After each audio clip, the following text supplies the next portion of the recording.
ನಮಸ್ಕಾರ ವೀಕ್ಷಕರೇ, ಮುಂಜಾನೆಯ ಶುಭಕಾಮನೆಯೊಂದಿಗೆ ತಮ್ಮೆಲ್ಲರಿಗೂ ಕೂಡ NKR TV ಕನ್ನಡ ವಾಹಿನಿಯ ಹೆಮ್ಮೆಯ ಪ್ರಸ್ತುತಿ ಧರ್ಮಜ್ಯೋತಿ ಕಾರ್ಯಕ್ರಮಕ್ಕೆ ಹೃತ್ಪೂರ್ವಕ ಸ್ವಾಗತ. ಎಂದಿನಂತೆ ಎಲ್ಲರನ್ನ ಸ್ವಾಗತಿಸ್ತಾ ಇದ್ದೇನೆ. ನಾನು ನಿಮ್ಮ ಮನೆ ಮಗಳು ದಿವ್ಯಾ ಆಲೂರ್. ಇನ್ನು ಗುರುಗಳನ್ನ ಬನ್ನಿ ಕಾರ್ಯಕ್ರಮಕ್ಕೆ ಸ್ವಾಗತಿಸ್ಬಿಡೋಣ. ಹೇಳಿ ಕೇಳಿ, ಇವತ್ತು ಯಾವ ವಾರ? ಮಂಗಳವಾರ. ಮಂಗಳಕರವಾದ ಮಾಹಿತಿ ಏನನ್ನ ಹೊತ್ತು ತಂದಿದ್ದಾರೆ ನಮ್ಮೆಲ್ಲರಿಗಾಗಿ ಕೇಳೇ ಬಿಡೋಣ. ಇವರು ನಾಡಿನ ಹೆಸರಾಂತ ಜ್ಯೋತಿಷಿಗಳು, ವೇದಾಗಮ ಪಂಡಿತರು, ಆಧ್ಯಾತ್ಮಿಕ ಚಿಂತಕರು ಆದಂಥ ವಾಚಸ್ಪತಿ ಗುರುಗಳು. ಗುರುಗಳೇ ನಮಸ್ಕಾರ. ಕಾರ್ಯಕ್ರಮಕ್ಕೆ ನಲ್ಮೆಯ ಸ್ವಾಗತ ತಮಗೆ. ನಮಸ್ಕಾರ ಮತ್ತು ಧನ್ಯವಾದ. ಗುರುಗಳೇ, ಪಂಚಾಂಗ ಶ್ರವಣ ಮಾಡೋಕ್ಕೂ ಮುನ್ನ ಶ್ಲೋಕದೊಂದಿಗೆ ಕಾರ್ಯಕ್ರಮ ಪ್ರಾರಂಭ ಮಾಡೋಣವಾ? ಓಂ ವಿದ್ಯುದ್ಧಾವಸಮಪ್ರಭಾಂ ಮೃಗಪತಿಸ್ಕಂಧಸ್ಥಿತಾಂ ಭೀಷಣಾಂ ಕನ್ಯಾಭಿಃ ಕರವಾಲಖೇಟವಿಲಸದ್ಧಸ್ತಾಭಿರಾಸೇವಿತಾಂ ಹಸ್ತೈಶ್ಚಕ್ರಗದಾಸಿಖೇಟಕವಿಶಿಕಾಶ್ಚಾಪಂಗುಣಂ ತಜ್ಜನೀಂ ಬಿಭ್ರಾಣಾಮರಲಾತ್ಮಿಕಾಂ ಶಶಿಧರಾಂ ದುರ್ಗಾಂ ತ್ರಿನೇತ್ರಾಂ ಭಜೆ. ನಮಃ ಶಾಂತಾಯ ದಿವ್ಯಾಯ ಸತ್ಯಧರ್ಮಸ್ವರೂಪಿಣೆ ಸ್ವಾನಂದಾಮೃತತೃಪ್ತಾಯ ಶ್ರೀಧರಾಯ ನಮೋ ನಮಃ.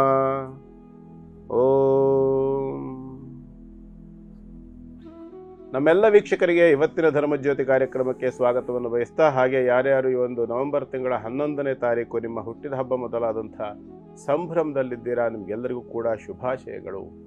ಭಗವಂತನ ಅನುಗ್ರಹ ಸದಾಕಾಲ ನಿಮ್ಮೆಲ್ಲರ ಮೇಲೂ ಇರಲಿ ಮತ್ತು ನಿಮ್ಮೆಲ್ಲರ ಜೀವನ ಸುಖಮಯವಾಗಿರಲಿ ಅಂಥೇಳಿ ಆ ಸ್ವಾಮಿಯಿಂದ ಪ್ರಾರ್ಥನೆ ಮಾಡ್ಕೊಳ್ತೇನೆ. ಹಾಗೆ ಮೊದಲನೇದಾಗಿ ಇವತ್ತಿನ ಪಂಚಾಂಗದಲ್ಲಿ ಏನಿದೆ ಅಥವಾ ಇವತ್ತು ಪಂಚಾಂಗ ಹೇಗಿದೆ, ತಿಥಿ, ವಾರ, ನಕ್ಷತ್ರ, ಯೋಗಕರಣಗಳನ್ನು ಒಂದು ಸಾರಿ ನೋಡೋಣ. ಇವತ್ತು ಸ್ವಸ್ತಿ ಶ್ರೀ ವಿಶ್ವಾವಸುನಾಮ ಸಂವತ್ಸರದ ದಕ್ಷಿಣಾಯನ ಶರದೃತು ಕಾರ್ತಿಕ ಮಾಸದ ಕೃಷ್ಣ ಪಕ್ಷದ ಸಪ್ತಮಿಯ ದಿನ ಮಂಗಳವಾರ. ಇವತ್ತು ಪುಷ್ಯ ನಕ್ಷತ್ರ ಇದೆ, ಅಂದರೆ ಕರ್ಕಾಟಕ ರಾಶಿಯಲ್ಲಿ ಚಂದ್ರನ ಸಂಚಾರ ಇರತಕ್ಕಂತಹದ್ದು. ಶುಭ ಅನ್ನುವಂತಹ ಯೋಗ ಮತ್ತು ಭದ್ರ ಅನ್ನುವಂತಹ ಕರ್ಣ ಇದೆ. ಇದು ಇವತ್ತಿನ ಪಂಚಾಂಗವಾದರೆ, ಇವತ್ತಿನ ಗ್ರಹ ಸ್ಥಿತಿಯನ್ನು ನೋಡೋದಾದರೆ ಇವತ್ತು ವಿಶೇಷವಾಗಿ ಹೇಳಬೇಕು ಅಂತಂದರೆ ಮೇಷ, ವೃಷಭ, ಮಿಥುನ 3 ರಾಶಿಯಲ್ಲೂ ಯಾವುದೇ ಗ್ರಹ ಸಂಚಾರ ಇಲ್ಲ. ಕರ್ಕಾಟಕದಲ್ಲಿ ಚಂದ್ರ ಮತ್ತು ಗುರು, ಸಿಂಹದಲ್ಲಿ ಕೇತು, ಕನ್ಯಾ ರಾಶಿಯಲ್ಲಿ ಕೂಡ ಯಾವುದೇ ಗ್ರಹ ಸಂಚಾರ ಇಲ್ಲ. ಹಾಗೆ ತುಲಾ ರಾಶಿಯಲ್ಲಿರ್ತಕ್ಕಂಥದ್ದು ಸೂರ್ಯ ಮತ್ತು ಶುಕ್ರ, ವೃಶ್ಚಿಕ ರಾಶಿಯಲ್ಲಿ ಬುಧ ಮತ್ತು ಮಂಗಳ, ಧನು ಮತ್ತು ಮಕರ ರಾಶಿಯಲ್ಲಿ ಯಾವುದೇ ಗ್ರಹ ಸಂಚಾರ ಇಲ್ಲ. ಕುಂಭ ರಾಶಿಯಲ್ಲಿ ರಾಹು ಮತ್ತು ಮೀನ ರಾಶಿಯಲ್ಲಿ ಶನೈಶ್ಚರ. ಇದು ಇವತ್ತಿನ ಗ್ರಹ ಸ್ಥಿತಿ. ವೀಕ್ಷಕರೇ, ಈಗ ಪ್ರಾರಂಭ ಮಾಡೋಣ ದಿನ ಭವಿಷ್ಯ ವಿಭಾಗವನ್ನ.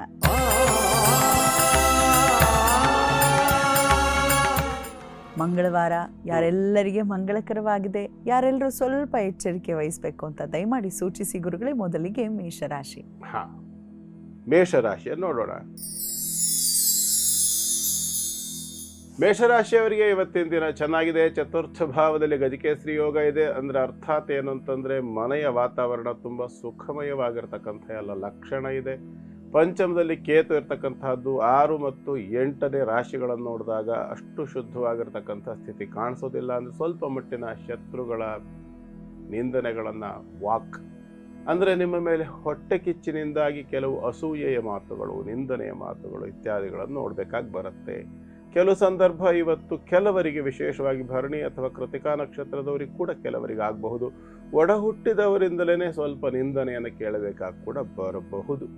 ಯಾಕೆ ಅಂತಂದರೆ ನಿಮ್ಮ ರಾಶ್ಯಾಧಿಪತಿ ಆಗಿರತಕ್ಕಂತಹ ಮಂಗಳನಿಗೆ ಬುಧನ ಒಂದು ಸಹಯೋಗ, ಅಷ್ಟಮದಿಂದ ಧನಕ್ಕೆ, ವಾಕ್ಸ್ಥಾನಕ್ಕೆ ದೃಷ್ಟಿ, ನಿಂದನ ಸಾಧ್ಯತೆ ಅಂತಕ್ಕಂಥದ್ದು ಕಾಣಿಸುತ್ತೆ. ಹಾಗಾಗಿ ಅದನ್ನು ಅಷ್ಟು ಸೀರಿಯಸ್ ಆಗಿ ತಗೋಬೇಡಿ. ಒಡ ಹುಟ್ಟದವ್ರ ಮಧ್ಯೆ ಆಗಾಗ ಒಂಚೂರು ಜಗಳ ಆಗ್ತಾ ಇದ್ರೆ ಚೆನ್ನಾಗಿರುತ್ತೆ. ಮಹಾಗಣಪತಿಯನ್ನು ಉಪಾಸನೆ ಮಾಡಿಕೊಳ್ಳಿ. ಶುಭವಾಗಲಿ. ಮುಂದಿದ್ದು ವೃಷಭ ರಾಶಿ. ವೃಷಭ ರಾಶಿಯವರಿಗೆ ಇವತ್ತಿನ ದಿನ ಉತ್ತಮವಾಗಿರ್ತಕ್ಕಂಥದ್ದು. ದಿನದ ಆರಂಭ ಕೂಡ ಚೆನ್ನಾಗಿದೆ ಮತ್ತು ಕೊನೆಯವರೆಗೂ ಕೂಡ ಒಳ್ಳೆ ರೀತಿಯಲ್ಲಿ ನಡೆಸ್ಕೊಂಡು ಹೋಗಲಿಕ್ಕೆ ಪೂರ್ಣವಾದಂಥ ಅವಕಾಶ ಇದೆ. ಕಾರಣ ಏನು ಅಂದರೆ ಚಂದ್ರ ಸ್ಥಿತಿ ಶುಭಕರವಾಗಿದೆ. ಆದರೆ ಇವತ್ತು ಏನಪ್ಪ ಅಂತಂದರೆ ಚಂದ್ರ ಸ್ವಲ್ಪ ಕ್ಷೀಣತೆಯ ಕಡೆಗೆ ಹೋಗ್ತಾ ಇದ್ದಾನೆ.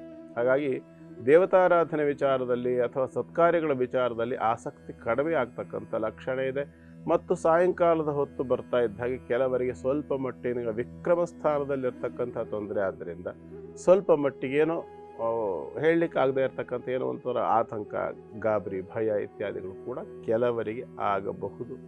ಅದೇನಂಥ ದೊಡ್ಡ ಸೀರಿಯಸ್ ಆಗಿರ್ತಕ್ಕಂಥ ವಿಚಾರ ಅಲ್ಲ. ಬಾಧಾ ಸ್ಥಾನಗಳೆಲ್ಲವೂ ಶುದ್ಧವಾಗಿರೋದ್ರಿಂದ ಚಿಂತೆ ಮಾಡಬೇಕಾದ ಅನಿವಾರ್ಯತೆ ಇಲ್ಲ. ನಿಮ್ಮ ರಾಶ್ಯಾಧಿಪತಿ ಆಗಿರ್ತಕ್ಕಂತಹ ಶುಕ್ರನ ಅನುಗ್ರಹಕ್ಕೋಸ್ಕರವಾಗಿ ವೃಷಭ ರಾಶಿಯವರು ಇವತ್ತು ಅಮ್ಮನವರ ಉಪಾಸನೆ ಮಾಡಿಕೊಳ್ಳಿ. ಶುಭವಾಗಲಿ. ಮುಂದಿಂದು ಮಿಥುನ ರಾಶಿ. ಮಿಥುನ ರಾಶಿಯವರಿಗೆ ಇವತ್ತಿನ ದಿನ ಚೆನ್ನಾಗಿದೆ. ನಿಮ್ಮ ರಾಶ್ಯಾಧಿಪತಿ ಆಗಿರ್ತಕ್ಕಂಥ ಬುಧ ಶತ್ರುಗತನಾಗಿದ್ದು ವ್ಯಯವನ್ನು ನೋಡುವುದರಿಂದ ಸ್ವಲ್ಪ ಮಟ್ಟಿಗೆ ಸಾಲ ಕೊಟ್ಟಿದ್ದೀರಲ್ಲ ನೀವು, ಹಿಂದೆ ಕೊಟ್ಟ ಸಾಲವನ್ನು ವಸೂಲಿ ಮಾಡಲಿಕ್ಕೋಸ್ಕರವಾಗಿ ಕಷ್ಟಪಡ್ತಕ್ಕಂಥ ಲಕ್ಷಣ ಕಾಣಿಸುತ್ತೆ. ಯಾಕೆಂದರೆ ಲಾಭಸ್ಥಿತಿ ಅಷ್ಟು ಉತ್ತಮವಾಗಿ ಕಾಣಿಸೋದಿಲ್ಲ. ಹಾಗಾಗಿ ಮಿಥುನ ರಾಶಿಯವರಿಗೆ ಇವತ್ತು ಸ್ವಲ್ಪ ಆರ್ಥಿಕವಾದ ವ್ಯವಹಾರದಲ್ಲಿ ಬೇಸರ ಕಾಣಿಸಬಹುದು. ಆದರೂ ಬಡ್ಡಿ ವ್ಯವಹಾರ, ಲೇವಾದೇವಿ ಇತ್ಯಾದಿಗಳನ್ನು ಮಾಡ್ತಕ್ಕಂಥವರಿಗೆ ಉತ್ತಮವಾಗಿರ್ತಕ್ಕಂಥ ಕಾಲವಾಗಿದೆ. ಚಿಂತೆ ಮಾಡಬೇಕಾದ ಅನಿವಾರ್ಯತೆ ಇಲ್ಲ. ಪಂಚಮ ಭಾವದಲ್ಲಿ ಶುಕ್ರಾದಿತ್ಯ ಯೋಗ ಇರತಕ್ಕಂಥದ್ದು ಬಹಳ ಒಳ್ಳೆಯ ಒಂದು ಯೋಗವೂ ಹೌದು. ಅದು ಅಲ್ಲದೆ ನಿಮ್ಮ ರಾಶಿಗೆ ಪರಮ ಮಿತ್ರನಾಗಿರ್ತಕ್ಕಂತಹ ಸೂರ್ಯ. ಹಾಗಾಗಿ ವಾಹನಾದಿಗಳನ್ನು ಖರೀದಿ ಮಾಡುವ ಅಪೇಕ್ಷೆ ಇಟ್ಕೊಂಡವರು ಕೂಡ ಆ ವಿಚಾರದಲ್ಲಿ ಪ್ರಯತ್ನ ಮಾಡಬಹುದು. ಅಧಿಕಾರ ಪ್ರಾಪ್ತಿಗಾಗಿ ಅಥವಾ ರಾಜಕೀಯದಲ್ಲಿ ಏನಾದರೂ ಒಂದು ಸಾಧನೆ ಮಾಡಬೇಕು ಅಂತ ಹೊರಡ್ತಕ್ಕಂಥವ್ರಿಗೆ ಕೂಡ ಇವತ್ತಿನ ದಿನ ಚೆನ್ನಾಗಿದೆ. ನಿಮ್ಮ ಪ್ರಯತ್ನಗಳನ್ನು ನೀವು ಮುಂದುವರ್ಸ್ಕೊಂಡು ಹೋಗ್ಬೋದು. ವಿದ್ಯಾರ್ಥಿಗಳಿಗೆ ಸಂಬಂಧಪಟ್ಟು ಸ್ವಲ್ಪ ದಕ್ಷಿಣಾಮೂರ್ತಿಯ ದರ್ಶನ, ಅನುಗ್ರಹ ಇತ್ಯಾದಿಗಳನ್ನು ತಗೊಳ್ತಕ್ಕಂಥದ್ದು ಸೂಕ್ತ. ಯಾಕೆ ಅಂತಂದರೆ ಸ್ವಲ್ಪ ಆಸಕ್ತಿ ಕಡಿಮೆ ಆಗ್ತಕ್ಕಂಥ ಲಕ್ಷಣ ಕಾಣಿಸುತ್ತೆ. ದಕ್ಷಿಣಾಮೂರ್ತಿ ಉಪಾಸನೆ ಮಾಡಿಕೊಳ್ಳಿ. ಶುಭವಾಗಲಿ. ಮುಂದಿಂದು ಕರ್ಕಾಟಕ ರಾಶಿ. ಕರ್ಕಾಟಕ ರಾಶಿಯವರಿಗೆ ಕೂಡ ಇವತ್ತಿನ ದಿನ ಚೆನ್ನಾಗಿಯೇ ಇದೆ. ಯಾಕೆಂದರೆ ಆರಂಭದ 4 ರಾಶಿಗಳಿಗೂ ಕೂಡ ವಿಶೇಷವಾಗಿರ್ತಕ್ಕಂಥ ಯಾವುದೇ ಗ್ರಹಬಾಧೆ ಅಂತಕ್ಕಂಥದ್ದು ದೊಡ್ಡ ಮಟ್ಟದಲ್ಲಿ ಕಾಣಿಸೋದಿಲ್ಲ. ಹಾಗಾಗಿ ಕರ್ಕಾಟಕ ರಾಶಿಯವರಿಗೂ ಕೂಡ ಇವತ್ತಿನ ದಿನ ಚೆನ್ನಾಗಿಯೇ ಇದೆ. ರಾಶಿಯಲ್ಲಿಯೇ ಗುರು ಬಂದಿದ್ದಾನೆ, ಭಾಗ್ಯಾಧಿಪತಿ ಕೂಡ ಹೌದು. ಆದರೆ ರಾಶ್ಯಾಧಿಪತಿಯಾಗಿರ್ತಕ್ಕಂತಹ ಚಂದ್ರನಿಗೆ ಅವನ ಮಿತ್ರತ್ವ ಇಲ್ಲ. ಚಂದ್ರನಿಗೆ ಗುರು ಮಿತ್ರನಾದರೂ ಗುರುವಿಗೆ ಚಂದ್ರನನ್ನು ಕಂಡರೆ ಶತ್ರುತ್ವ ಉಂಟು. ಹಾಗಾಗಿ ಶತ್ರುವಿನ ಮನೆಯಲ್ಲಿ ಉಚ್ಚನಾಗ್ತಕ್ಕಂಥವನು ಮತ್ತು ಶತ್ರುವಿನ ಜೊತೆಯಲ್ಲಿ ಸೇರಿರ್ತಕ್ಕಂಥದ್ದು. ಅಂದರೆ ಅರ್ಥ ಏನು? ಹಾಗಂದರೆ ಬಹಳ ಒಂದು ಹಿರಿಯರೊಂದಿಗೆ ವೈಮನಸ್ಯವನ್ನು ಅಥವಾ ಏನೋ ಒಂಥರ ಕಿರಿಕಿರಿಯನ್ನು, ಏನೋ ಅವರಿಗೂ ನಮಗೂ ಸ್ವಲ್ಪ ಆಗೋದಿಲ್ಲ ಅನ್ನೋ ರೀತಿಯಲ್ಲಿ ಇರ್ತಕ್ಕಂಥ ಲಕ್ಷಣವಾಗಿ ಕಾಣಿಸುತ್ತೆ. ಸ್ವಲ್ಪ ಯೋಚನೆ ಮಾಡಬೇಕು. ಹಿರಿಯರೊಂದಿಗೆ ನಿಷ್ಠುರ ಮಾಡ್ಕೊಳ್ತಕ್ಕಂಥದ್ದು ಸೂಕ್ತ ಅಲ್ಲ. ಜೊತೆಯಲ್ಲಿ ಅಷ್ಟಮದಲ್ಲಿರ್ತಕ್ಕಂತಹ ರಾಹು ಕೂಡ ಒಂದು ಸ್ವಲ್ಪ ಆರೋಗ್ಯದ ವಿಷಯದಲ್ಲಿ ತೊಂದರೆಯನ್ನು ಉಂಟು ಮಾಡ್ತಕ್ಕಂಥ ಲಕ್ಷಣ ಕಾಣಿಸುತ್ತೆ. ವಿಶೇಷವಾಗಿ ಅನ್ನನಾಳಾದಿಗಳಲ್ಲಿ ಇನ್ಫೆಕ್ಷನ್ಗಳು ಕೂಡ ಕೆಲವರಿಗೆ ಆಗಬಹುದು. ಚಂದ್ರಾತ ಅಷ್ಟಮ ಸ್ಥಿತಿ ಇರ್ತಕ್ಕಂಥದ್ದಾದ್ದರಿಂದ ಹಾಗಾಗಿ ಸ್ವಲ್ಪ ಆ ಬಗ್ಗೆ ಗಮನ ವಹಿಸ್ಕೊಳ್ಳಿ. ಆಹಾರ ಶುದ್ಧವು ಸತ್ವಶುದ್ಧಿ ಅಂತ ಹೇಳ್ತಾರೆ. ಆ ಆಹಾರದ ಬಗ್ಗೆ ಸ್ವಲ್ಪ ಹೆಚ್ಚು ಗಮನ ಕೊಟ್ಕೊಳ್ಬೇಕಾಗಿ ಕಾಣಿಸುತ್ತೆ. ಮತ್ತು ಅನ್ನಪೂರ್ಣ ಪರಮೇಶ್ವರಿಯನ್ನು ಉಪಾಸನೆ ಮಾಡಿಕೊಂಡು ಆಹಾರವನ್ನು 3 ಮುಷ್ಟಿ ಅನ್ನವನ್ನು ಹೊರಭಾಗಕ್ಕೆ ಹಾಕಿ ಪ್ರಾಣಿಗಳಿಗೆ ತಿನ್ನಲಿಕ್ಕೆ ಅದನ್ನು ಇಟ್ಟು ಆ ನಂತರದಲ್ಲಿ ನೀವು ಆಹಾರವನ್ನು ತಗೊಳ್ತಕ್ಕಂಥದ್ದು ಸೂಕ್ತ. ಸ್ವಲ್ಪ ಆಹಾರದ ಬಗ್ಗೆ ಗಮನ ಕೊಟ್ಕೊಳ್ಳಿ, ಒಳ್ಳೆಯದು. ಗುರುಗಳೇ, ನೆನ್ನೆಯ ಸಂಚಿಕೆಯಲ್ಲೇ ತಾವಾಗಲೇ ಹೇಳಿದ್ರಿ ಬಹಳ ವಿಶೇಷವಾದ ಬಾಲಾ ತ್ರಿಪುರ ಸುಂದರಿಯ ಕುರಿತಾಗಿ ತಿಳಿಸ್ತೇನೆ ಅಂತ. ಕ್ಷೇತ್ರ ಮಹಿಮೆಯಲ್ಲಿ ಇವತ್ತು ಹೇಳ್ತೀನಿ ಅಂತ ಹೇಳಿದ್ರಿ, ದಯಮಾಡಿ ತಿಳಿಸಿ ಗುರುಗಳೇ. ಈ ಬಾಲಾ ತ್ರಿಪುರ ಸುಂದರಿ ಅಥವಾ ಈ ಒಂದು ಕ್ಷೇತ್ರ ಮಹಿಮೆ ವಿಚಾರಕ್ಕೆ ಹೋಗಕ್ಕಿಂತ ಮೊದಲು ಒಂದು ಕಥೆಯನ್ನು ಕೇಳೋಣ. ನಮ್ಮ ಪ್ರೋಗ್ರಾಮ್ ಅಲ್ಲಿ ಸ್ವಲ್ಪ ಕಥೆಗಳಿಗೆ ಪ್ರಾಧಾನ್ಯತೆ ಜಾಸ್ತಿ. ಕಥೆ ಇಲ್ಲದೆ ಕ್ಷೇತ್ರ ಎಲ್ಲಿಂದ ಓಪನ್ ಆಗುತ್ತೆ. ಹಾಗಾಗಿ ಏನಂತಂದ್ರೆ ಒಂದು ಅದ್ಭುತವಾದ ಶ್ಲೋಕ ಇದೆ. ಸಂಸ್ಕೃತದಲ್ಲಿ ಅನೇಕ ಕವಿಗಳಾಗೋಗಿದ್ದಾರೆ. ನಮ್ಮಲ್ಲಿ ಅನೇಕರಿಗೆ ಏನು ಕಲ್ಪನೆ ಇದೆ ಅಂತಂದ್ರೆ ಸಂಸ್ಕೃತ ಅಂತಂದ್ರೆ ಅದು ಬ್ರಾಹ್ಮಣರ ಭಾಷೆ ಅನ್ನೋ ಒಂದು ಕಲ್ಪನೆ ಕೂಡ ಇದೆ. ಬಹಳ ವಿಚಿತ್ರ ಏನು ಅಂತಂದ್ರೆ ಸಂಸ್ಕೃತದ ಅನೇಕ ಕವಿಗಳು ಬ್ರಾಹ್ಮಣರೇ ಅಲ್ಲ. ಇದು ಬಹಳ ವಿಶೇಷ.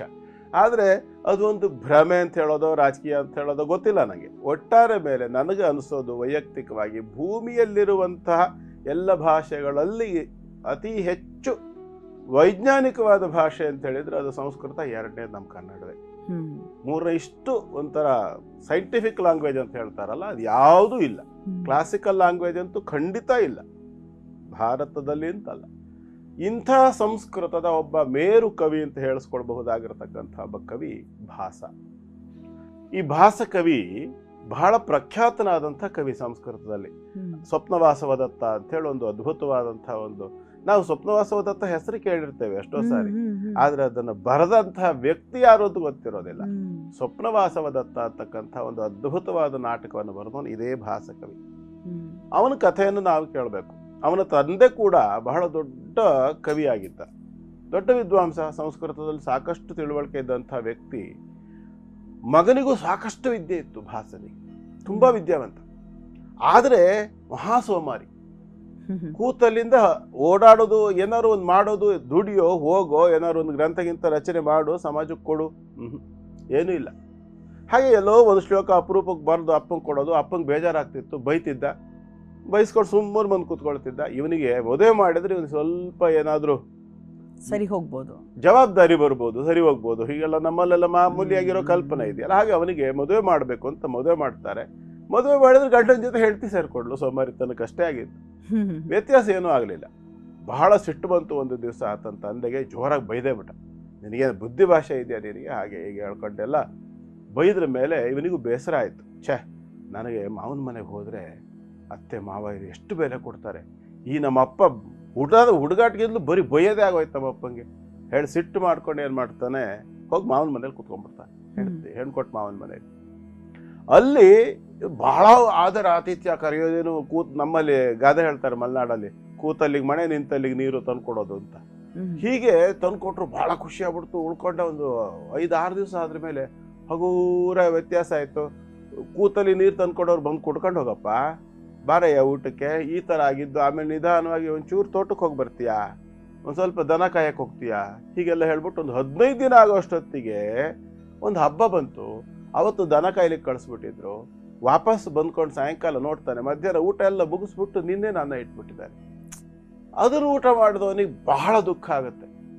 ಎಂಥ ಕೆಲಸ ಆಯಿತು. ಒಂದು ಅದ್ಭುತವಾದ ಶ್ಲೋಕ ಬರೀತಾರೆ, ಶ್ವಶುರ ಗೃಹ ನಿವಾಸ ಅಂತ ಹೇಳ್ಕೊಂಡು.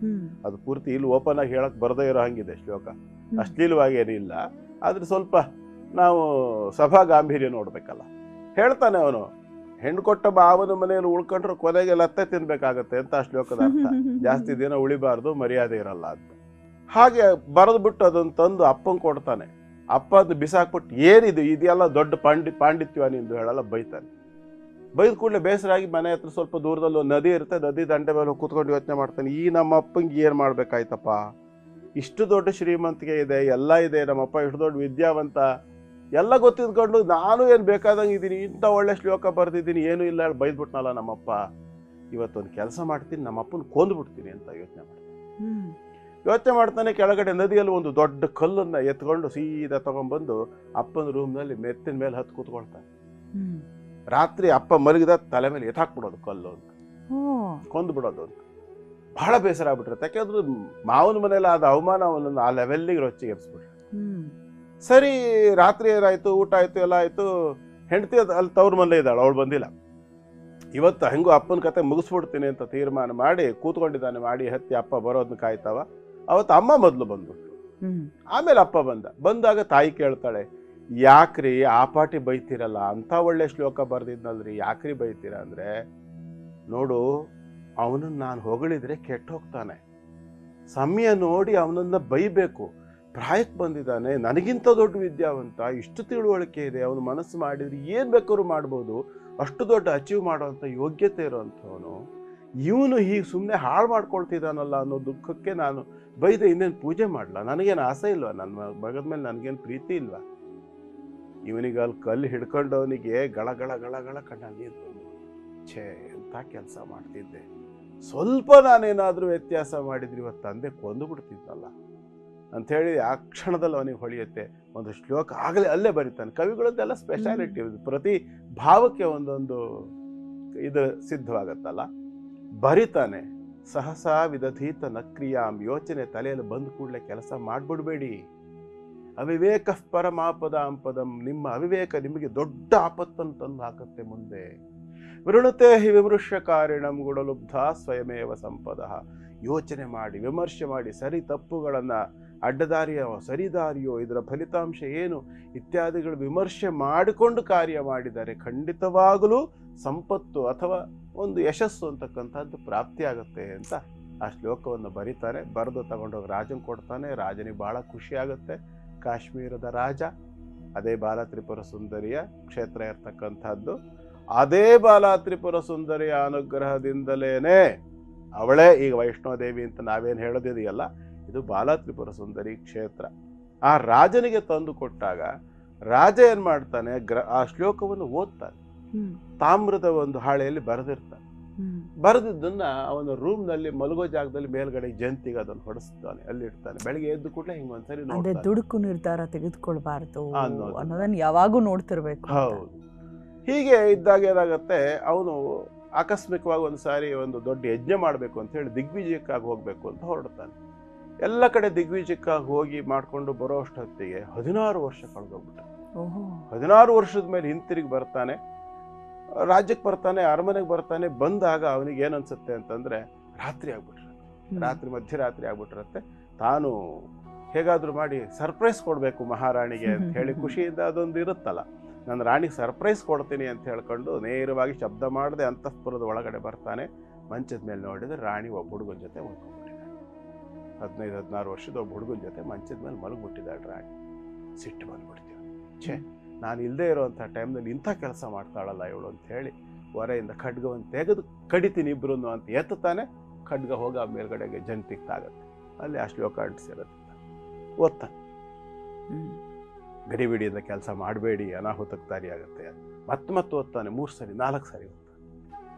ಆ ನಂತರದಲ್ಲಿ ಅವನಿಗೆ ಅನ್ಸುತ್ತೆ, ಛೇ ಅಂತ ಕೆಲಸ ಆಗೋಯ್ತು, ಕಡ್ದು ಬಿಡ್ತಿದ್ನಲ್ಲ ಅಂತ ಹೇಳ್ಕೊಂಡು ಎಬ್ಬಿಸ್ತಾನೆ. ಎಬ್ಬಿಸಿದಾಗ ಖುಷಿ ಆಗ್ಬಿಡುತ್ತೆ ಅವಳಿಗೆ. ಹೇಳ್ತಾಳೆ, ನೀವು ದಿಗ್ವಿಜಯಕ್ಕೆ ಹೋಗ್ಬೇಕಿದ್ರೆ ನಾನು ಗರ್ಭಿಣಿ ಇದ್ದೆ, ಇವನ್ ನನ್ನ ಮಗ ಅಂತಾಳೆ. ಕಡ್ದಿದ್ರೆ ಏನಾಗ್ತಿತ್ತು?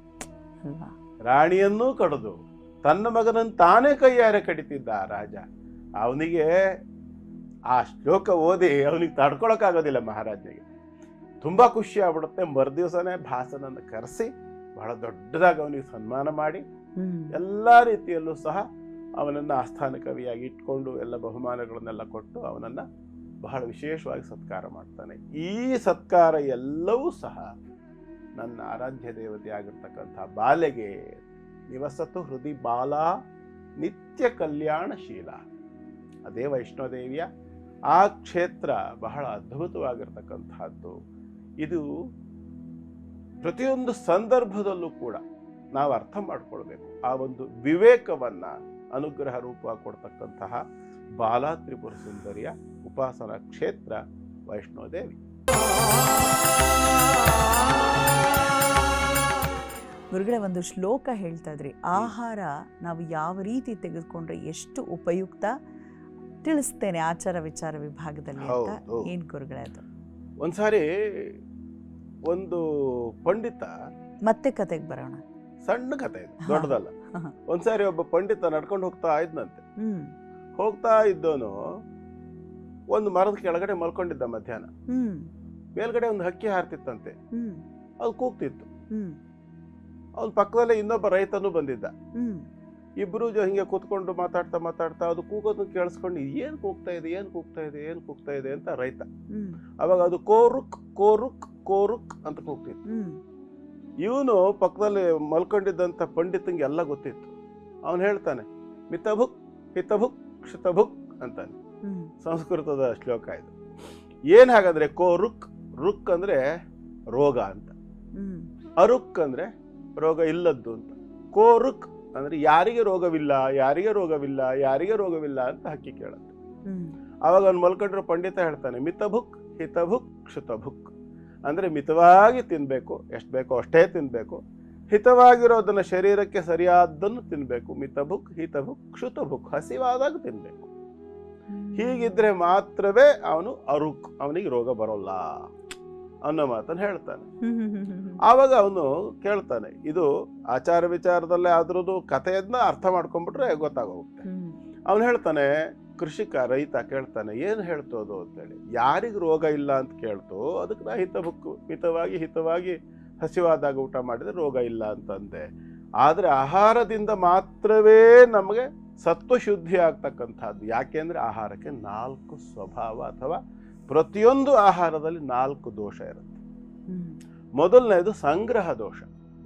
ನಾವು ಯಾವ ರೀತಿಯ ಕರ್ಮವನ್ನ ಆಚರಣೆ ಮಾಡಿ ಆಹಾರವನ್ನು ಸಂಗ್ರಹ ಮಾಡಿದ್ದೇವೆ ಅನ್ನೋದು ಮೊದಲನೇದು.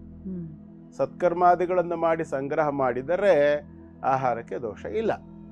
ಅದಿಲ್ಲದೆ ಇದ್ರೆ ಆಹಾರ ಸಂಗ್ರಹ, ಧಾನ್ಯ ಸಂಗ್ರಹಾದಿಗಳ ಹಿಂದೆ ಪಾಪಾಚರಣೆ ಇದ್ರೆ ಆ ಪಾಪ ಅಂತಕ್ಕಂಥದ್ದು ಆಹಾರದ ಜೊತೆಯಲ್ಲಿ ಸೇರ್ಕೊಳ್ಳುತ್ತದೆ. ಇದು ಮೊದಲನೇದು. ಆಹಾರವನ್ನು ಶುದ್ಧ ಮಾಡಬೇಕು. ನಮ್ಮ ಆಹಾರ ಶುದ್ಧವಾಗಿರಬೇಕು ಅಂದರೆ ಅದರ ಸಂಪಾದನೆ ಕೂಡ ಶುದ್ಧವಾದ ದಾರಿಯಲ್ಲಿ ಆಗಿರಬೇಕು, ಮೊದಲನೇದು. ಎರಡನೆಯದು ನಿರ್ಮಾಣ. ನೀವು ತಾಯಂದ್ರು, ನೀವು ಆಹಾರವನ್ನು ಸಿದ್ಧಪಡಿಸ್ತಕ್ಕಂಥ ಸಂದರ್ಭದಲ್ಲಿ ನಿಮ್ಮ ಮನಸ್ಸಿನ ಭಾವನೆ ಬಹಳ ಪ್ರಾಮಾಣಿಕವಾಗಿ ಪ್ರೀತಿಯಿಂದ ಇದು ತಿಂತಾ ಇರತಕ್ಕಂಥ ವ್ಯಕ್ತಿಗಳ ಆರೋಗ್ಯವಾಗಿರ್ಲಪ್ಪ ಭಗವಂತ ಹೇಳಿ ಪ್ರೀತಿಯಿಂದ ಆಹಾರವನ್ನು ಸಿದ್ಧ ಮಾಡಬೇಕು ಅಂತ ಬಹಳ ಮುಖ್ಯವಾಗಿರ್ತಕ್ಕಂಥದ್ದು. ಯಾಕೆ ಅಂತಂದ್ರೆ ಮನಸ್ಸಲ್ಲಿ ಇರ್ತಕ್ಕಂಥ ಭಾವನೆಗಳೇ ಆ ಕೈಲಿ ಸೌಟ್ ಹಿಡಿದು ಆಡಿಸ್ತಾ ಇರ್ತೀವಲ್ಲ, ಅದರಲ್ಲಿ ಭಾವನೆಗಳು ತುಂಬಿಕೊಳ್ತವೆ. ಅದಕ್ಕಾಗಿ ಯಾವುದಾದ್ರೂ ಹಾಡು ಹೇಳ್ತಾ ಗುನುಗುನಿಸ್ತಾ ಖುಷಿ ಖುಷಿಯಾಗಿ ಆನಂದದಿಂದ ಆಹಾರವನ್ನು ಸಿದ್ಧಪಡಿಸ್ಬೇಕು ಮಾತೆಯರು ಅಂತ ಹೇಳ್ತಾರೆ. ಅದಿಲ್ಲ ದರಿದ್ರ, ಇದು ಒಂದು ಯಾವ ಕರ್ಮಕ್ಕೆ ನನಗಂಟೋ, ನಾನು ಈ ಮನೆ ಕೆಲಸದವಳೇನೋ, ನನ್ನ ಕೈಲೆಲ್ಲ ಅಡಿಗೆ ಈ ಭಾವನೆ ಈ ಅಭಿಪ್ರಾಯ ಇಟ್ಕೊಂಡು ಅಡಿಗೆ ಮಾಡಿದ್ರೆ ತಿಂದವರಿಗೆ ತೊಂದರೆ ಆಗದೆ ಇನ್ನೆಲ್ಲ ಹೋಗುತ್ತೆ. ಹಾಗಿದ್ರೆ ನಾವು ಹೊರಗಡೆ ಊಟ ಮಾಡ್ತೀವಲ್ವಾ? ಮುಂದೆ ಅದಕ್ಕೆ ಪರಿಹಾರ ಕೊಡ್ಬೇಕಲ್ವಾ? ಇದಿಷ್ಟಕ್ಕೂ ಸೇರಿ ಮುಂದೆ ಕೊಡ್ತೀನಿ. ಮೂರನೇದು ಸಹಪಂಕ್ತಿ ದೋಷ.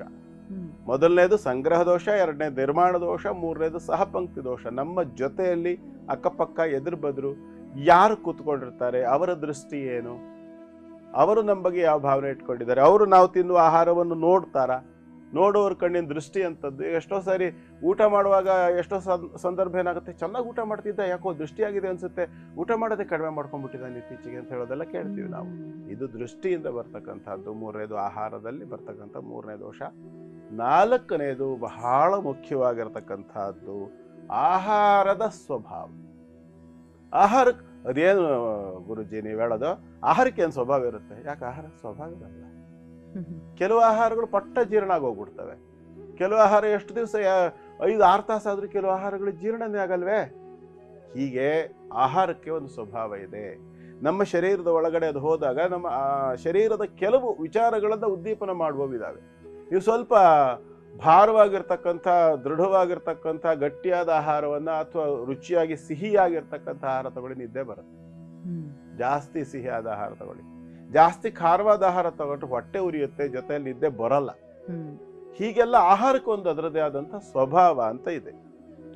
ಈ 4 ವಿಭಾಗಗಳಲ್ಲೂ ಸರಿಯಾಗಿದ್ದ ಪಕ್ಷದಲ್ಲಿ ಮಾತ್ರವೇ ಶರೀರವನ್ನು ಶುದ್ಧಿಯಾಗಿಡುತ್ತದೆ. ಮನಸ್ಸು, ಅಂತಃಕರಣ, ಬುದ್ಧಿ, ಇಂದ್ರಿಯಗಳೆಲ್ಲವೂ ಕೂಡ ಏಕತಾನತೆ ಅಂದ್ರೆ ಒಂದೇ ಹಾರ್ಮೋನಿಯಲ್ಲಿ ಇರ್ತವೆ, ರಿದಮೆಟಿಕ್ ಆಗಿ ಕೆಲಸ ಮಾಡೋ ಹಂಗಿರ್ತವೆ ಅಂತ.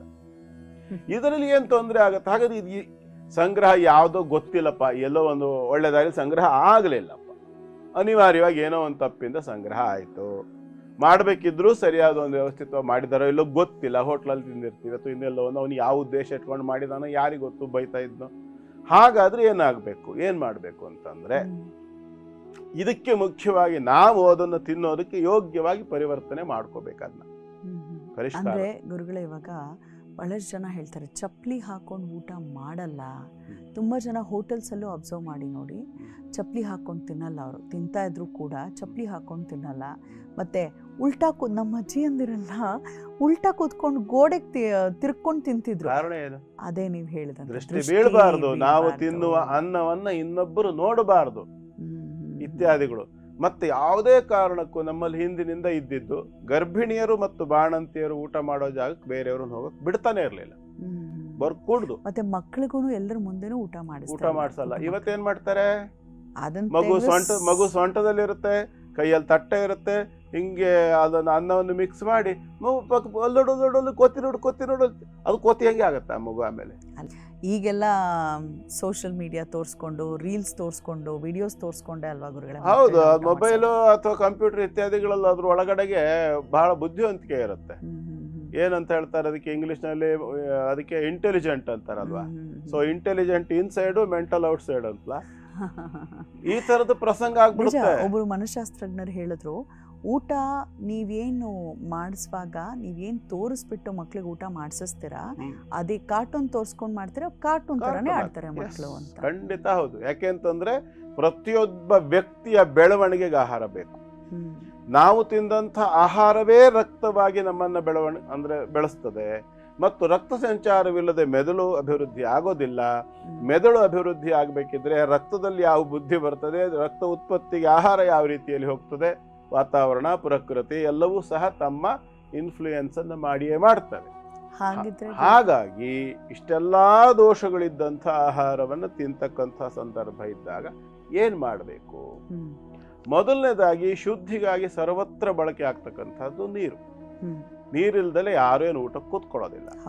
ಊಟ ಮಾಡ್ತಕ್ಕಂಥ ಸಂದರ್ಭದಲ್ಲಿ ರಕ್ತ ಸಂಚಾರ ಸರಾಗವಾಗಿ ಆಗಬೇಕು. ಸರಾಗವಾಗಿ ಆಗಬೇಕು ಅಂತಂದ್ರೆ ಬಿಗಿತವಾದ ಅಲ್ಲದ, ಬಿಗಿಯಾಗಿಲ್ಲದ ಆ ಒಂದು ಬಟ್ಟೆಗಳನ್ನು ಧಾರಣೆ ಮಾಡ್ಕೊಂಡಿರ್ಬೇಕು. ಮುಖ್ಯವಾಗಿ ಕೆಳಗಡೆ ಕೂರೋದನ್ನು ಅಭ್ಯಾಸ ಮಾಡ್ಕೊಂಡಿರ್ಬೇಕು. ಯಾಕೆ ಅಂತಂದ್ರೆ ನಮ್ಮ ಶರೀರ ಹೀಗೆ ಚಕ್ಕಳ ಮಕ್ಕಳು ಅಂತ ಹೇಳ್ತೇವಲ್ಲ, ಹೀಗೆ ಕಾಲು ಹೀಗೆ ಹಾಕಿದಾಗ ನಾವು ಹೀಗೆ ಬಗ್ಗುತ್ತೇವೆ ಅಲ್ವಾ, ಆಹಾರ ತಗೊಳ್ಳುವಾಗ ಹೀಗೆ ಬಗ್ಗುತ್ತೇವೆ. ತಗೊಳ್ತಕ್ಕಂಥ ಸಂದರ್ಭದಲ್ಲಿ ಏನಾಗ್ತದೆ ಅಂದ್ರೆ ನಮ್ಮ ಕರುಳಿನ ಮೇಲೆ ಒತ್ತಡ ಬೀಳ್ತದೆ. ಕರುಳಿನ ಮೇಲೆ ಒತ್ತಡ ಬಿದ್ದು ಬಿಟ್ಟು ಅದು ಒಂದ್ಸರಿ ಆಕ್ಯುಪಂಕ್ಚರ್ ಅಂತ ಹೇಳ್ತಾರಲ್ಲ, ಹಾಗೆ ಆ ಒಂದು ಕ್ರಿಯೆ ಅಂತಕ್ಕಂಥದ್ದು ಕರುಳಿನ ಮೇಲೆ ನಡೆದಾಗ ಏನಾಗ್ತದೆ ಅಂದ್ರೆ ಕರುಳು ಪ್ರಚೋದಿತವಾಗ್ತದೆ. ಕರುಳಿನ ಒಳಗೆ ಮತ್ತು ಬೇರೆ ಕಡೆಯಲ್ಲಿ ಆ ಒಂದು ರಸನಾಳ ಗ್ರಂಥಿಗಳು ಅಂತ ಏನು ಹೇಳ್ತಾವಲ್ಲ, ಆ ಗ್ರಂಥಿಗಳು ಉತ್ಪತ್ತಿ ಮಾಡ್ತಕ್ಕಂಥ ರಸದಿಂದಾಗಿ ಆ ಕರುಳಿನಲ್ಲಿರ್ತಕ್ಕಂಥ ಹಳೆಯ ಆಹಾರ ಏನಾದ್ರು ಸ್ಟಾಕ್ ಇದ್ರೆ ಅದು ಹೊರಗಡೆ ಹಾಕಲಿಕ್ಕೆ ಬೇಕಾದಂಥ ಕೆಲಸವನ್ನು ಕರುಳು ಮಾಡ್ತದೆ. ಇದೆಲ್ಲ ಅದ್ರ ಹಿಂದಿರ್ತಕ್ಕಂಥ ವಿಜ್ಞಾನ. ಮತ್ತು ಎಲ್ಲಕ್ಕಿಂತ ಮುಖ್ಯವಾಗಿರ್ತಕ್ಕಂಥದ್ದು ಏನಪ್ಪಾ ಅಂತಂದ್ರೆ ಆಹಾರವನ್ನು ತಿನ್ನೋದಕ್ಕಿಂತ 3 ನಿಮಿಷ ಮೊದಲು ಆಹಾರದ ಮೇಲೆ ನಮ್ಮ ಬಲಗೈಯನ್ನು ಇಟ್ಕೊಂಡು ಕಣ್ಣು ಮುಚ್ಚಿ ಭಗವಂತನನ್ನು ಸ್ಮರಿಸಬೇಕು. ನಿಮ್ಗೆ ಇಷ್ಟ ಆಗೋ ದೇವರನ್ನು ಸ್ಮರಣೆ ಮಾಡಿ. ನಾವೆಲ್ಲ ಅನ್ನಪೂರ್ಣೆ ಸದಾಪೂರ್ಣೆ ಖಂಡಿತ ಬರುತ್ತೆ. ಅದೆಲ್ಲ ಹಿಂದೆ ಬಂದಿರೋದು ಅದೇ ಕಾರಣಕ್ಕಾಗೇನೆ. ಅನ್ನಪೂರ್ಣೆ ಸದಾಪೂರ್ಣೆ ಶಂಕರ ಪ್ರಾಣವಲ್ಲಭೆ ಜ್ಞಾನ ವೈರಾಗ್ಯ ಸಿದ್ಧ್ಯರ್ಥಂ ಭಿಕ್ಷಾಂದೇಹಿ ಚ ಪಾರ್ವತಿ ಅಲ್ವಾ. ಅಂದ್ರೆ ಜ್ಞಾನ ಮತ್ತು ವೈರಾಗ್ಯ ಇದೆಲ್ಲವೂ ಕೂಡ ಪ್ರಾಪ್ತಿ ಆಗ್ಬೇಕು. ಇದು ಎರಡು ಪ್ರಾಪ್ತಿ ಆಗ್ಬೇಕು ಅಂದ್ರೆ ರಕ್ತ ಶುದ್ಧಿ ಆಗಿರ್ಬೇಕಾಯ್ತು, ಶರೀರ ಶುದ್ಧಿ ಆಗಿರ್ಬೇಕಾಯ್ತು. ಹಾಗಾಗಿ ಆ ಆಹಾರ ಅಂತಕ್ಕಂಥದ್ದು ಶುದ್ಧೀಕರಣವಾಗಬೇಕು.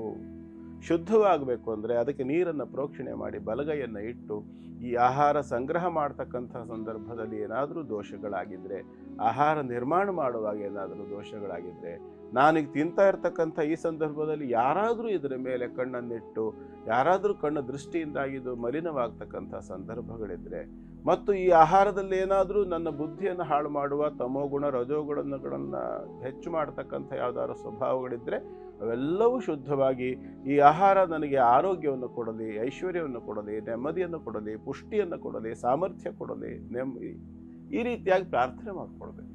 ಭಾವ ಬಹಳ ಮುಖ್ಯ. ಖಂಡಿತ ಹೌದು. ಯಾಕೆ ಅಂತಂದ್ರೆ ಅದರಿಂದವೇ ಕಂಪನ ಉಂಟಾಗ್ತಕ್ಕಂಥದ್ದು, ಅದರಿಂದಲೇ ಶಕ್ತಿ ಉತ್ಪತ್ತಿ ಆಗ್ತಕ್ಕಂಥದ್ದು. ಈ ಪ್ರಪಂಚ ವೇದದಲ್ಲಿ ಒಂದು ಮಾತಿದೆ, ಅಣೋರಣೀಯಾನ್ ಮಹತೋ ಮಹೀಯಾನ್ ಅಂತ ಹೇಳಿ. ಇನ್ನು ತುಂಬಾ ದೊಡ್ಡದಾಗಿದೆ, ಬೇಡ ಎಷ್ಟಕ್ಕೆ ಕಟ್ ಮಾಡ್ಬಿಡ್ತೀನಿ ನಾನು. ಹಾಗಾಗಿ ಚಿಕ್ಕ ಚಿಕ್ಕ ಚಿಕ್ಕ ಚಿಕ್ಕ ಅಣು ಕಣ ಪರಮಾಣುವಿಗಿಂತಲೂ ಸೂಕ್ಷ್ಮವಾಗಿರ್ತಕ್ಕಂತಹ ರೂಪವನ್ನು ಹೊಂದಿರತಕ್ಕಂತಹ ಪರಮಾತ್ಮನು ಬ್ರಹ್ಮಾಂಡದಲ್ಲಿ ಅತೀ ದೊಡ್ಡ ಇದಲ್ಲ ಅಂತ ಹೇಳುವಷ್ಟು ದೊಡ್ಡ ಮಟ್ಟದ ಒಂದು ರೂಪವನ್ನು ಕೂಡ ಹೊಂದಿರತಕ್ಕಂಥವನು ಒಬ್ಬನೇ ಅವನು ಪರಮಾತ್ಮ. ಸರ್ವವ್ಯಾಪಿ, ಸರ್ವಾಂತರ್ಯಾಮಿ, ಸರ್ವಶಕ್ತ, ಸರ್ವಸಮರ್ಥ, ಹೀಗೆಲ್ಲದೂ ಆಗಿರ್ತಕ್ಕಂತಹ ಚೈತನ್ಯವನ್ನು ಯಾವುದೋ ಒಂದು ರೂಪದಿಂದ ಪರಮಾತ್ಮ ಇದನ್ನು ಶುದ್ಧ ಮಾಡು, ಇದು ಸೇವಿಸಲಿಕ್ಕೆ ಯೋಗ್ಯವಾದ ಆಹಾರವನ್ನಾಗಿ ಮಾಡುವಂಥ ಕನಿಷ್ಠ ಒಂದು 30 ಸೆಕೆಂಡಾದರೂ ಅದರ ಮೇಲೆ ಕೈ ಇಟ್ಟು ಪ್ರಾರ್ಥನೆ ಮಾಡಿಕೊಂಡು ತಿಂದರೆ ಅಂಥ ಯಾವುದೇ ದೋಷವಿದ್ದರೂ ಆಹಾರ ಅಂತಕ್ಕಂಥದ್ದು ಶುದ್ಧವಾಗ್ತದೆ. ತಿಂದಂಥ ವ್ಯಕ್ತಿಗಳಿಗೆ ಖಂಡಿತವಾಗಲೂ ಒಳ್ಳೆಯದೇ ಆಗ್ತದೆ. ಇವೆಲ್ಲ ಅಡುಗುಲಜ್ಜಿ ಕತೆ, ಗುರೂಜಿಗಳು ಸುಮ್ಮನೆ ಪುರಾಣ ಕತೆ ಹೇಳ್ತಾರೆ ಅಂತ ಅನ್ನೋರ ಬಗ್ಗೆ ನಾನೇನು ಹೇಳೋದಿಲ್ಲ. ನಿಮಗೆ ಇದ್ರ ಬಗ್ಗೆ ಏನಾದ್ರು ತಿಳುವಳಿಕೆ ಬೇಕು ಅಂದ್ರೆ ಪ್ರಯತ್ನ ಮಾಡಿ ನೋಡಿ. ಹಣ್ಣಿನ ರುಚಿ ಕೇಳಬೇಕು ಅಂದ್ರೆ ಏನು ಹೇಳ್ತೀವಿ ನಾವು? ತಿಂದು ನೋಡು ಹೇಳೋದೇ. ನೀವು ಹೇಳಿದ ಹಾಗೆ ಯಥಾ ಮನ್ ತಥಾ ಅನ್ ಅಂತಾರಲ್ವಾ. ಯಾರೋ ಒಬ್ಬರು ಬಹಳ ಸಾತ್ವಿಕ ಗಂಡ ಹೆಂಡ್ತಿನೇ ಇದ್ರಂತೆ ಗುರುಗಳೇ. ಒಬ್ಬರು ಸಾಧುಗೆ ಊಟ ಬಡಿಸಿಯೇ ಅವ್ರು ತಿಂತಾ ಇದ್ದಿದ್ದು. ಒಂದ್ಸರಿ ಮನೆಯಲ್ಲಿ ಏನೋ ಎಲ್ಲ ದವಸ ಧಾನ್ಯ ಖಾಲಿ ಆಗಿದೆ, ಅಂಗಡಿಗೆ ಹೋಗಿ ನೋಡಿದ್ರೆ ಅಂಗಡಿಯವ್ರು ಇಲ್ಲ. ಇವ್ರೇನು ಮಾಡ್ತಾರೆ, ಇರ್ಲಿ ಆಮೇಲೆ ಕೊಟ್ರಾಯ್ತು ಅಂತ ಎತ್ಕೊಂಡ್ಬಂದ್ಬಿಡ್ತಾರೆ. ಹೇಳ್ದೆ ಕೇಳ್ದೆ. ಅದು ಏನಾಯ್ತು, ಕಳ್ಳತನವೇ ಥರ ಆಯ್ತಲ್ವಾ. ಹೇಳ್ದೆ ತೊಗೊಂಡು ಬಂದಿರೋದು. ತೊಗೊಂಡು ಬಂದು ಗುರುಗಳಿಗೆಲ್ಲ ಬಡಿಸ್ತಾರಂತೆ. ಗುರುಗಳು ತಿಂದ್ಬಿಟ್ಟು ಮುಂದೆ ಇಟ್ಟಿದ್ದಂಥ ಬೆಳ್ಳಿ ಚೊಂಬನ್ನ ಒಳಗಿಟ್ಕೊಂಡ್ಬಿಟ್ಟಿದ್ದಾರೆ. ಅವರು ಹೆಂಗೆ ಕೇಳೋದು ಒಂದು ಮುಜುಗರ. ಗುರುಗಳೇ ಅನ್ಯತಾ ಭಾವಿಸ್ಬೇಡಿ, ಬೆಳ್ಳಿ ಚೊಂಬು ನಿಮ್ಮ ಜೋಳಿಗೆ ಒಳಗೆ ಹೋದಾಗಿದೆ ನೋಡಿ ಅಂತ. ಅವ್ರಿಗೆ ಅತ್ಯಾಶ್ಚರ್ಯ, ನಾನು ಹೇಗಿದನ್ನು ಎತ್ಕೊಂಡೆ? ಆಮೇಲೆ ಕೇಳಿದ್ರಂತೆ, ಎಲ್ಲಿಂದ ಇದನ್ನು ತೊಗೊಂಡು ಬಂದ್ರಿ ಅಂತ. ಅವರು ವಿವರಿಸಿ ಹೇಳಿದ್ರಂತೆ, ಈ ರೀತಿ ಅವ್ರು ಇರಲಿಲ್ಲ ಯಥಾ ಮನ್ ತಥಾ ಅನ್, ನೀವು ಅಲ್ಲಿಂದ ತಂದಿದ್ದಕ್ಕೆ, ಆ ಊಟ ತಿಂದಿದ್ದಕ್ಕೆ ನನಗಂತ ಭಾವನೆ ಬಂದಿದೆ ಅಂತ. ಅದನ್ನೇ ಗುರುಗಳು ಆ ಸಾರಾಂಶ ನೀಡಿದ್ದು. ಗುರುಗಳೇ, ಬಾಲಾ ತ್ರಿಪುರ ಸುಂದರಿ ಅಂದ್ರೆ ಮತ್ಯಾರೂ ಅಲ್ಲ, ನಮ್ಮ ವೈಷ್ಣವ ದೇವಿ ಅಂತ ತಾವ್ ಹೇಳ್ತಿದ್ರಿ. ಕಾಶ್ಮೀರ ಬಹುಶಃ ಭೂಮಿ ಮೇಲಿರುವಂಥ ಸ್ವರ್ಗ ಅನ್ಸುತ್ತೆ. ನಾನು ಕಾಲೇಜ್ ಟೈಮಲ್ಲಿದ್ದಾಗ ಅಲ್ಲಿಗೆ ಹೋಗಿದ್ದೆ. ತುಂಬ ಖುಷಿನೂ ಆಗತ್ತೆ, ದುಃಖನೂ ಆಗತ್ತೆ. ಅಷ್ಟು ಎತ್ತರದಲ್ಲಿ ತಾಯಿ ಕೂತಿದ್ದಾಳೆ. ಗರ್ಭಗುಡಿ ಸಮೇತ ಒಳಗೂ ಕೂಡ ರಕ್ಷಕರಿದ್ದಾರೆ, ಮಿಲಿಟ್ರಿಯವ್ರು ನಿಂತಿರ್ತಾರೆ. ಆ ರೀತಿ ರಕ್ಷಿಸ್ಕೊಳ್ಬೇಕಾಗಿದೆ. ಇರಲಿ, ಒಳ್ಳೆ ಕಾಲ ಬಹಳನೇ ಬೇಗ ಬರಲಿ ಅಂತ ಹೇಳ್ತಾ ದಯಮಾಡಿ ತಿಳಿಸ್ಕೊಡಿ ಅದರ ಐತಿಹ್ಯ ಮತ್ತು ಅಲ್ಲಿಗೆ ಹೋಗೋದ್ರಿಂದ ನಾವು ಕಳೆದುಕೊಳ್ಬಹುದಾದಂಥ ದೋಷಗಳೇನು? ಮುಖ್ಯವಾಗಿ ವೈಷ್ಣೋ ದೇವಿ ಅಂತ ಒಂದೇ ಅಲ್ಲ, ಅನೇಕ ದೇವತಾ ಕ್ಷೇತ್ರಗಳಲ್ಲಿ ಬಹಳ ವಿಶೇಷವಾಗಿರ್ತಕ್ಕಂಥ ಸಾಮರ್ಥ್ಯ ಇರುತ್ತೆ. ಏನು ಸಾಮರ್ಥ್ಯ ಅಂದರೆ ಶಾಕ್ತ, ಪಾಶುಪತ, ಗಾಣಪತ್ಯ, ಸೌರ, ವೈಷ್ಣವ ಹೀಗೆ ಅನೇಕ ರೀತಿಯ ಮತ ಪರಂಪರೆಗಳು ನಮ್ಮ ದೇಶದಲ್ಲಿ ಹುಟ್ಕೊಂಡು ಬಂದಿದ್ದಾವೆ. ಇದರಲ್ಲಿ ಒಂದು ವಿಶೇಷವಾಗಿರ್ತಕ್ಕಂಥ ಪರಂಪರೆ ಯಾವುದಪ್ಪ ಅಂದರೆ ಶಾಕ್ತ ಪರಂಪರೆ. ಈ ಶಾಕ್ತ ಪರಂಪರೆಯನ್ನ ಸೃಷ್ಟಿ ಮಾಡಿದ್ದು ಶೈವ ಪರಂಪರೆಯಿಂದ. ಅಂದ್ರೆ ಶಿವ ಈ ಶಾಕ್ತ ಪರಂಪರೆಯ ಮೂಲ ಪುರುಷ, ಪರಮೇಶ್ವರ, ನಾವೇನು ಈಶ್ವರ ಅಂತ ಹೇಳ್ತೇವೆ, ಅವನೇ ಈ ಶಾಕ್ತ ಪರಂಪರೆಯನ್ನು ಹುಟ್ಟುಹಾಕಿದವನು. ಒಂದು ರೂಪದಿಂದ ಬಂದು ಅನೇಕ ಋಷಿಮುನಿಗಳಿಗೆ ಅನೇಕ ತಂತ್ರಗಳನ್ನು, ಡಾಮರಿ ತಂತ್ರ, ಶಾಕಂಬರಿ ತಂತ್ರ, ಕಾತ್ಯಾಯನ ತಂತ್ರ, ಮೇರು ತಂತ್ರ, ಸುಮೇರು ತಂತ್ರ, ಪಾಶುಪತ ತಂತ್ರ ಹೇಳಿ ಅನೇಕ ತಂತ್ರಸಾರ ಗ್ರಂಥಗಳನ್ನೆಲ್ಲ ಉಪದೇಶ ಮಾಡಿ ಅವರಿಂದ ಈ ಒಂದು ಪರಂಪರೆಯ ಸೃಷ್ಟಿಯಾಗಿದೆ. ಇದರಲ್ಲಿ ನಾವೆಲ್ಲರೂ ಯೋಚನೆ ಮಾಡ್ತೇವಲ್ಲ, ಶ್ರೀಚಕ್ರ ಶ್ರೀಚಕ್ರ ಶ್ರೀಚಕ್ರ ಅಂತ ಹೇಳ್ತೀವಲ್ಲ, ಈ ಶ್ರೀಚಕ್ರದ ನಿರ್ಮಾಣ ಆಗಿದ್ದು ಕೂಡ ಶಾಕ್ತ ಪರಂಪರೆಯಿಂದಲೇ. ಅದನ್ನ ಅನೇಕ ರೀತಿಯಲ್ಲಿ, ಅದರಲ್ಲಿ ಕಾದಿ, ಹಾದಿ, ಸಾದಿ ಅಂತ 3 ಕ್ರಮ ಇದೆ, ಸೃಷ್ಟಿ, ಸ್ಥಿತಿ, ಸಂಹಾರ ಅಂತ 3 ಕ್ರಮ ಇದೆ, ಸತ್ವ, ರಜ, ತಮಸ್ಸು ಅಂತ 3 ಗುಣ ಇದೆ. ಹೀಗೆಲ್ಲ ಬೇರೆ ಬೇರೆ ರೀತಿಯಲ್ಲಿ ಆರಾಧನಾ ಕ್ರಮ ಇದೆ. ಇದರಲ್ಲಿ ಬಹಳ ಅದ್ಭುತವಾಗಿರ್ತಕ್ಕಂತಹ ಸುಮೇರು ತಂತ್ರದ ಆ ಒಂದು ಆಧಾರದ ಮೇಲೆ ನಿರ್ಮಾಣವಾಗಿರ್ತಕ್ಕಂಥ ವೈಷ್ಣೋದೇವಿಯ ಪೀಠದಲ್ಲಿ 10 ಸ್ವರೂಪಗಳ ಆರಾಧನೆ ನಡೆಯುತ್ತೆ. ಈ 10 ಸ್ವರೂಪದಲ್ಲಿ ಕಾಳಿ, ತಾರ, ಚಿನ್ನಮಸ್ತ, ಬಾಲಾ ತ್ರಿಪುರ ಸುಂದರಿ, ಮಾತಂಗಿ, ಕಮಲ, ಧೂಮಾವತಿ, ಬಗಳಾಮುಖಿ ಹೀಗೆಲ್ಲ ದೇವತಾ ಶಕ್ತಿಗಳು ಬರ್ತವೆ. ಒಟ್ಟು 10 ದೇವತಾ ಶಕ್ತಿಗಳು. ಇದರಲ್ಲಿ ಒಂದು ಬಾಲಾ ತ್ರಿಪುರ ಸುಂದರಿ. ಇಲ್ಲಿ ಬಾಲಾ ತತ್ವ, ಈ 10 ತತ್ವಗಳಲ್ಲಿ ಬಾಲಾ ತತ್ವ ಅಥವಾ ಬಾಲಾ ತ್ರಿಪುರ ಸುಂದರಿ ತತ್ವ ಅಂತಕ್ಕಂಥದ್ದು ವೈಷ್ಣೋದೇವಿಯಲ್ಲಿ ವಿಶೇಷವಾಗಿರ್ತಕ್ಕಂಥದ್ದು. ಈ ಬಾಲಾ ತ್ರಿಪುರ ಸುಂದರಿ ಯಾರು ಅಂತ ನಾವು ಯೋಚನೆ ಮಾಡಿದರೆ, ಅಥವಾ ದೋಷ ಪರಿಹಾರಕ್ಕೆ ಇದು ಬರ್ತದೆ ಇಲ್ಲಿ. ಈಗ ಇವಳು ನಮಗೆ ಮುಖ್ಯವಾಗಿ ಅನೇಕ ವಿಚಾರಗಳಲ್ಲಿ ಇವತ್ತು ಬಹುಶಃ ಭೂಮಿ ಮೇಲಿರ್ತಕ್ಕಂಥ, ಎಸ್ಪೆಷಲಿ ನಮ್ಮ ಭಾರತದಲ್ಲಿ, ಕರ್ನಾಟಕದಲ್ಲಿ ಅಂತ ನಾವು ತಗೊಳ್ತಾ ಬಂದರೆ ಸುಮಾರು 50%ಗಿಂತಲೂ ಹೆಚ್ಚು ಜನರಿಗೆ ಮಾನಸಿಕ ಸಮಸ್ಯೆ ಇದೆ. ಇದನ್ನ ಎಷ್ಟೋ ಜನ ಅರ್ಥ ಕೂಡ ಮಾಡ್ಕೊಳ್ಳೋದಿಲ್ಲ. ಆ ಮಾನಸಿಕ ಸಮಸ್ಯೆ ಏನು ಅಂತಂದ್ರೆ ಅದಕ್ಕೆ 100 ರೀತಿಯಲ್ಲಿ ಬೇರೆ ಬೇರೆ ತರ ಔಷಧಿ ತಗೊಳ್ಳೋದು, ಮಾತ್ರೆ ತಗೊಳ್ಳೋದು, ಕೌನ್ಸಲಿಂಗಿಗೆ ಹೋಗೋದು, ಇನ್ನೇನೋ ಒಂದು, ಎಲ್ಲಾ ರೀತಿಯಲ್ಲೂ ಕೂಡ ಅನೇಕ ರೀತಿಯ ಹೊಸ ಹೊಸ ಪ್ರಯತ್ನಗಳು. 50% ಅಂತ ಹೇಳಿದ್ರಿ ಗುರುಗಳೇ, ಪ್ರತಿಶತ ಎಲ್ಲರೂ ಒಂದ್ ರೀತಿ ಹುಚ್ಚರೆ ಅಂತ ಭಾವನೆ ಬಹಳ ಜನ ಇನ್ನೊಬ್ರಿಗೆ ಅಪಾಯಕಾರಿ ಆಗೋ ಮಟ್ಟಕ್ಕೆ ಹುಚ್ಚರಾಗ್ಬಿಟ್ಟ ಕಷ್ಟ. ಹೌದು. ಈಗ ಹುಚ್ಚಿನಲ್ಲಿ 3-4 ವಿಧ ಇದೆ. ಹುಚ್ಚು, ಒಂದು ಹುಚ್ಚು ಅವನಿಗೆ ಮಾತ್ರ ತೊಂದರೆ ಮಾಡುತ್ತೆ. ಇನ್ನೊಂದು ಹುಚ್ಚು ಅವನ ಮನೆಯವರಿಗೆಲ್ಲರಿಗೂ ತೊಂದರೆ ಮಾಡುತ್ತೆ. ಮತ್ತೊಂದು ಹುಚ್ಚು ಊರವರಿಗೆಲ್ಲ ತೊಂದರೆ ಮಾಡಿಬಿಡುತ್ತೆ ಅಲ್ವಾ? ಮಾನಸಿಕ ಖಿನ್ನತೆಗೊಳಗಾಗಿರೋರು, ಮಾನಸಿಕ ಸಮಸ್ಯೆಯಿಂದ ಬಳಲ್ತಿರೋರ ಸಂಖ್ಯೆ ಇತ್ತೀಚೆಗೆ ಬಹಳ ಬಹಳ ಜಾಸ್ತಿ ಆಗ್ತಾ ಇದೆ, ಗಣನೀಯವಾಗಿ. ಹೌದು. ಅದಕ್ಕೆ ಕಾರಣ ಏನು ಅಂದ್ರೆ ನಮ್ಮ ಜೀವನ ಶೈಲಿ. ಮೊಟ್ಟ ಮೊದಲನೇದಾಗಿ ನಮ್ಮ ಪರಿಸ್ಥಿತಿ ಏನಾಗಿದೆ ಅಂದ್ರೆ ಬೇರು ಕತ್ತರಿಸಿದ ಮರ ಆಗಿದ್ದೀವಿ. ಯಾವುದೇ ಮರ ಬೇರು ಕತ್ತರಿಸಿದ್ರೆ ತಾತ್ಕಾಲಿಕ ಒಂಚೂರು ನಿಲ್ಬೋದು, ಸ್ವಲ್ಪ ಜೋರಾಗಿ ಗಾಳಿ ಬೀಸಿದ್ರು ಮರ ಬುಡಮೇಲಾಗಿ ಹೋಗ್ತದೆ. ಹಾಗಾಗಿ ನಾವು ನಮ್ಮ ಸಂಸ್ಕೃತಿಯನ್ನು ಮರಿತಾ ಇದ್ದೇವೆ. ನಮ್ಮ ಜೀವನ ಶೈಲಿ ಹಾಳಾಗಿದೆ. ಬೆಳಿಗ್ಗೆ 9 ಗಂಟೆ ಆದ್ರೂ ನಾವು ಮಂಚದಿಂದ ಹೊರಗೆ ಕೆಳಗೆ ಇಳಿಯಲ್ಲ. ರಾತ್ರಿ 2 ಗಂಟೆ 2:30 ಆದ್ರೂ ನಾವು ಮಲಗಕ್ಕೆ ಹೋಗಲ್ಲ. ನಮಗೆ ಸಂಬಂಧಗಳೆಲ್ಲವೂ ಮೊಬೈಲ್ ಒಳಗಡೆ ಕೂತಿದ್ದಾವೆ. ಖುಷಿ ಆದ್ರೆ ಮೊಬೈಲಲ್ಲೂ ಸ್ಮೈಲಿ ಇಮೋಜಿನ ಏನು ಹೇಳ್ತಾರಲ್ಲ, ಅದನ್ನ ಕಳಿಸ್ಬಿಟ್ರೆ ಆಗೋಯ್ತು, ಖುಷಿ ಆಯ್ತು ನನಗೆ. ಹೀಗೆ ನಮ್ಮ ಜೀವನವನ್ನು ನಾವು ಹಾಳು ಮಾಡ್ಕೊಳ್ತಾ ಇದ್ದೇವೆ. ಬಾಲಾ ತ್ರಿಪುರ ಸುಂದರಿ ಉಪಾಸನೆಯಿಂದ ಏನಾಗ್ತದೆ, ದೋಷ ಪರಿಹಾರ, ಏನೇನು ದೋಷ ಪರಿಹಾರ ಆಗ್ತದೆ ಅಂದ್ರೆ, ಮೊಟ್ಟ ಮೊದಲನೇದಾಗಿ ಮಾನಸಿಕವಾದ ಸಾಮರ್ಥ್ಯ. ಎಲ್ಲಕ್ಕಿಂತ ದೊಡ್ಡ ಸಾಮರ್ಥ್ಯ ಮನ ಏವ ಮನುಷ್ಯಾಣಂ ಕಾರಣಂ ಬಂಧ ಮೋಕ್ಷಯೋ ಆತ್ಮೈವ ಹ್ಯಾತ್ಮನೋ ಬಂಧುರಾತ್ಮೈವ ರಿಪುರಾತ್ಮನ. ನಮಗೆ ಅತ್ಯಂತ ಹತ್ತಿರದ ಮಿತ್ರ ಯಾರು ಅಂದ್ರೆ ನಮ್ಮ ಮನಸ್ಸು. ನಮ್ಮ ಮನಸ್ಸಿಗಿಂತಲೂ ನಮಗೆ ಇನ್ನೊಬ್ಬ ಹತ್ತಿರವಾದ ಮಿತ್ರ ಇರ್ಲಿಕ್ಕೆ ಸಾಧ್ಯವೇ ಇಲ್ಲ, ಇಂಪಾಸಿಬಲ್. ಎರಡನೇದು, ನಮಗೆ ಅತ್ಯಂತ ದೊಡ್ಡ ಶತ್ರು ಯಾರು ಅಂದ್ರೆ ನಮ್ಮ ಮನಸ್ಸೇ.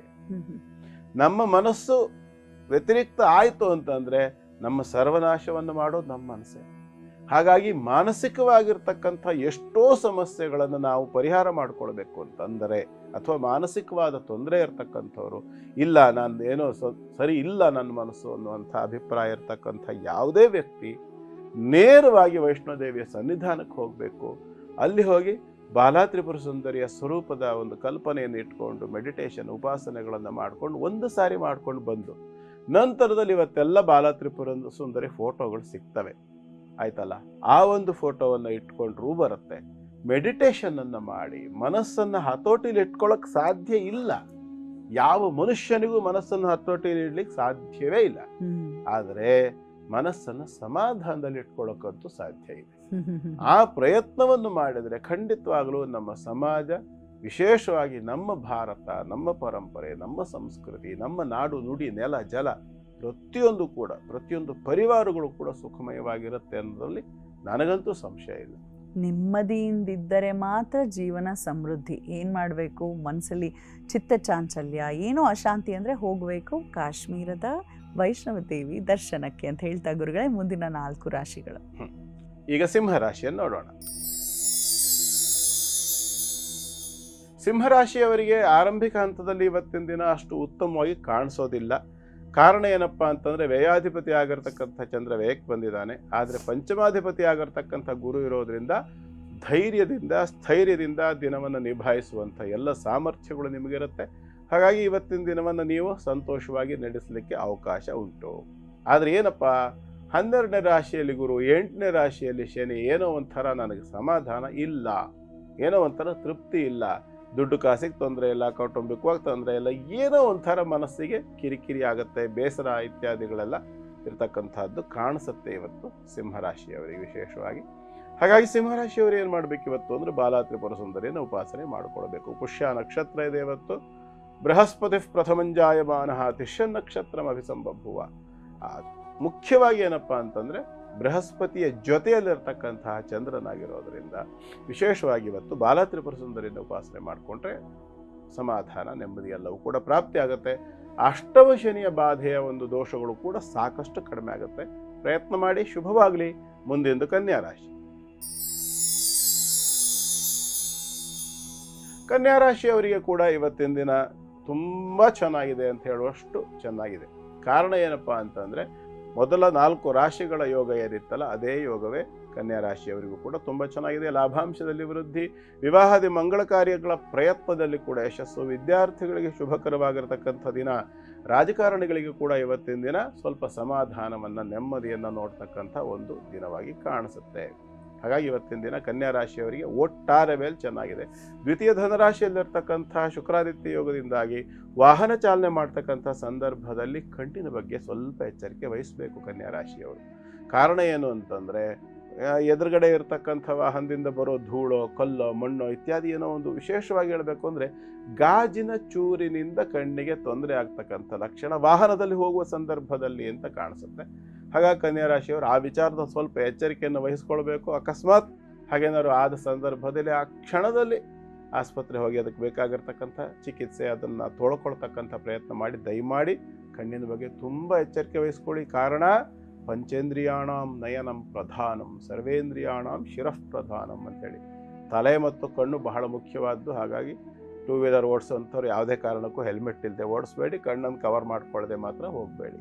ಈ 2 ಎಚ್ಚರಿಕೆಯನ್ನು ವಹಿಸ್ಕೊಳ್ಳಿ. ಒಳ್ಳೆಯದಾಗಲಿ. ಮತ್ತು ಮುಖ್ಯವಾಗಿರ್ತಕ್ಕಂಥ ವಿಚಾರ ಆರಂಭಿಕದಲ್ಲೇ ಹೇಳ್ಬಿಡ್ತೇನೆ, ಈ ದೋಷ ಏನಾದ್ರು ಬಂದು ಈ ಸಮಸ್ಯೆಗಳಾಗೋದನ್ನು ತಪ್ಪಿಸ್ಕೋಬೇಕು ಅಂದರೆ ಸೂರ್ಯ ನಮಸ್ಕಾರವನ್ನು ಮಾಡ್ಕೊಳ್ಳಿ. 3 ಬಾರಿ ಅಂಗೈನಲ್ಲಿ ಹೀಗೆ ಬೊಗಸೆಯಲ್ಲಿ ನೀರನ್ನು ತುಂಬಿಕೊಂಡು ಸೂರ್ಯನ ಕಡೆಗೆ ಅದನ್ನು ಎರಚಿ ಅರ್ಘ್ಯ ಅಂತ ಹೇಳ್ತಾರೆ. ಅದಕ್ಕೆ 3 ಬಾರಿ ಅರ್ಘ್ಯವನ್ನು ಕೊಟ್ಟು ಆ ನಂತರದಲ್ಲಿ ಇವತ್ತಿನ ಪ್ರಯಾಣವನ್ನು ಆರಂಭ ಮಾಡಿ. ಅಂಥದ್ದೇನಾದ್ರು ಸಮಸ್ಯೆ ಬರೋದಿದ್ರೂ ಸಹ ಭಗವತ್ ಶಕ್ತಿ ಅದನ್ನು ನಿಯಂತ್ರಣ ಮಾಡಿ ನಿಮ್ಮನ್ನು ಸಂರಕ್ಷಣೆ ಮಾಡ್ತದೆ. ಪ್ರಯತ್ನ ಮಾಡಿ. ಶುಭವಾಗಲಿ. ಮುಂದೆಂದು ತುಲಾರಾಶಿ. ತುಲಾರಾಶಿಯವರಿಗೆ ಇವತ್ತಿನ ದಿನ ಚೆನ್ನಾಗಿದೆ. ಕರ್ಮಭಾವದಲ್ಲಿರ್ತಕ್ಕಂಥ ಯೋಗ, ಒಳ್ಳೆಯ ರೀತಿಯಲ್ಲಿ ಸಂಪಾದನೆಗಳನ್ನು ಮಾಡ್ತಕ್ಕಂಥವ್ರಿಗೆ ಕೂಡ ತುಂಬ ಚೆನ್ನಾಗಿದೆ. ವಿದ್ಯಾರ್ಥಿಗಳಿಗೆ ಮಾತ್ರ ಸ್ವಲ್ಪ ಮಟ್ಟಿಗೆ ಆಲಸ್ಯ ಬರ್ತಕ್ಕಂಥ ಲಕ್ಷಣ ಕಾಣಿಸುತ್ತೆ.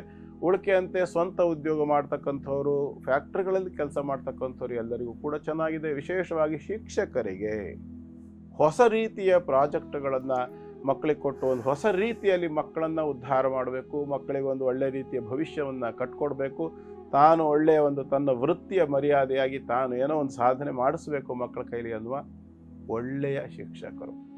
ನೆನಪಿನಲ್ಲಿ ಇಟ್ಕೊಳ್ತೇವೆ, ನಾವು ಕೂಡ ನಾವು ಚಿಕ್ಕ ಹುಡುಗರಾಗಿದ್ದಾಗ ನಾವು ಪಾಠ ಮಾಡಿದಂಥ ಕೃಷ್ಣಪ್ಪ ಮೇಷ್ಟ್ರು ಅಂತೇಳಿ ಇವತ್ತಿಗೂ ಕೂಡ ನಾವು ಅವರನ್ನು ಪ್ರಾತಸ್ಮರಣೀಯರು ಅಂತ ಸ್ಮರಿಸ್ತೇವೆ. ಅಂತಹ ಅಧ್ಯಾಪಕರು, ಉಪಾಧ್ಯಾಯರು, ಶಿಕ್ಷಕರು ನಮಗೆ ದೊರಕಿದ್ರು ನಮ್ಮ ಕಾಲದಲ್ಲಿ. ಅಂಥ ಅಭಿಪ್ರಾಯ ಇರತಕ್ಕಂಥ ಶಿಕ್ಷಕರಿಗೆ ಬಹಳ ಅದ್ಭುತವಾಗಿರ್ತಕ್ಕಂಥ ದಿನ ಇವತ್ತು. ನಿಮ್ಮ ಪ್ರಯತ್ನ ಅಂತಕ್ಕಂಥದ್ದು ಕೈಗೂಡುವಂಥ ಎಲ್ಲ ಲಕ್ಷಣಗಳಿದೆ. ನಿಮ್ಮ ಪ್ರಯತ್ನವನ್ನು ಮುಂದುವರಿಸಿ ಸರಸ್ವತಿ ಉಪಾಸನೆಯನ್ನು ಮಾಡಿಕೊಳ್ಳಿ. ಶುಭವಾಗಲಿ ತುಲಾರಾಶಿಯವರಿಗೆ. ಈಗ ವೃಶ್ಚಿಕ ರಾಶಿ. ವೃಶ್ಚಿಕ ರಾಶಿಯವರಿಗೆ ಕೂಡ ಇವತ್ತಿನ ದಿನ ಚೆನ್ನಾಗಿದೆ. ಕಾರಣ ಏನು ಅಂದರೆ, ನಿಮ್ಮ ರಾಶಿಯ ಭಾಗ್ಯದಲ್ಲಿ ಗಜಕೇಸರಿ ಯೋಗವಾಗಿರ್ತಕ್ಕಂಥದ್ದು. ಮನೆಯ ಹಿರಿಯರಿಂದ ಅಣ್ಣನೋ ಅಥವಾ ಅಕ್ಕನೋ, ತಂದೆಯೋ, ಚಿಕ್ಕಪ್ಪನೋ ಹೀಗೇನಿದಾರಲ್ಲ, ಕುಟುಂಬದ ಹಿರಿಯರಿಂದ ಉತ್ತಮವಾದಂಥ ಒಂದು ಬಾಂಧವ್ಯ ಪೂರ್ವಕವಾಗಿರ್ತಕ್ಕಂಥ ದಿನವಾಗಿ ಕಾಣಿಸುತ್ತೆ. ರಾಶಿಯಲ್ಲಿ ಅಷ್ಟಮಾಧಿಪತಿ ಆಗಿರ್ತಕ್ಕಂಥ ಬುಧ ಇರೋದ್ರಿಂದ ಯಾರಿಗೆ ವಿಶೇಷವಾಗಿ ಎಸಿಡಿಟಿ ಇತ್ಯಾದಿ ಸಮಸ್ಯೆಗಳಿರ್ತದೆ, ಅಥವಾ ಪಕ್ಷವಾತವೋ ಅಥವಾ ರುಮ್ಯಾಟಿಡ್ ಆರ್ಥರೈಟಿಸ್ ಅಂತ ಏನೇನು ಹೇಳ್ತಾರಲ್ಲ, ಸಂಧಿವಾತ, ಈ ಎಲ್ಲ ದೋಷಗಳಿರ್ತಕ್ಕಂಥವ್ರಿಗೆ ಸ್ವಲ್ಪ ವಿಪರೀತವಾಗ್ತಕ್ಕಂಥ ಲಕ್ಷಣ ಕಾಣಿಸುತ್ತೆ.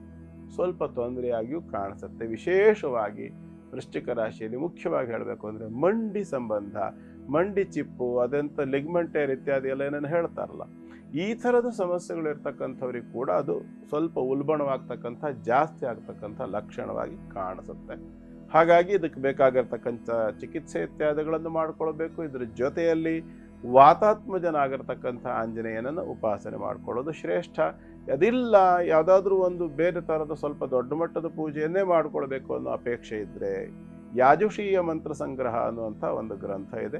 ಈ ಯಾಜುಷೀಯ ಮಂತ್ರ ಸಂಗ್ರಹದಲ್ಲಿ ಒಂದು ಮಂತ್ರ ಬರುತ್ತೆ, 4 ಸಾಲಿನ ಮಂತ್ರ. ಆವಾತವಾಹಿ ಭೇಷಜಂ ಅಂತ ಆರಂಭ ಆಗುತ್ತೆ. ಈ ಮಂತ್ರ ಭಾಗವನ್ನು ಕಲ್ತಿರ್ತಕ್ಕಂಥ ಪುರೋಹಿತರುಗಳಿಗೆ ಇದು ಗೊತ್ತಿರುತ್ತೆ. ಆವಾತವಾಹಿ ಭೇಷಜಂ ಅಂತ ಶುರುವಾಗುತ್ತೆ. ಅದು 4 ಸಾಲಿನ 2 ಮಂತ್ರದ ಗುಚ್ಛ.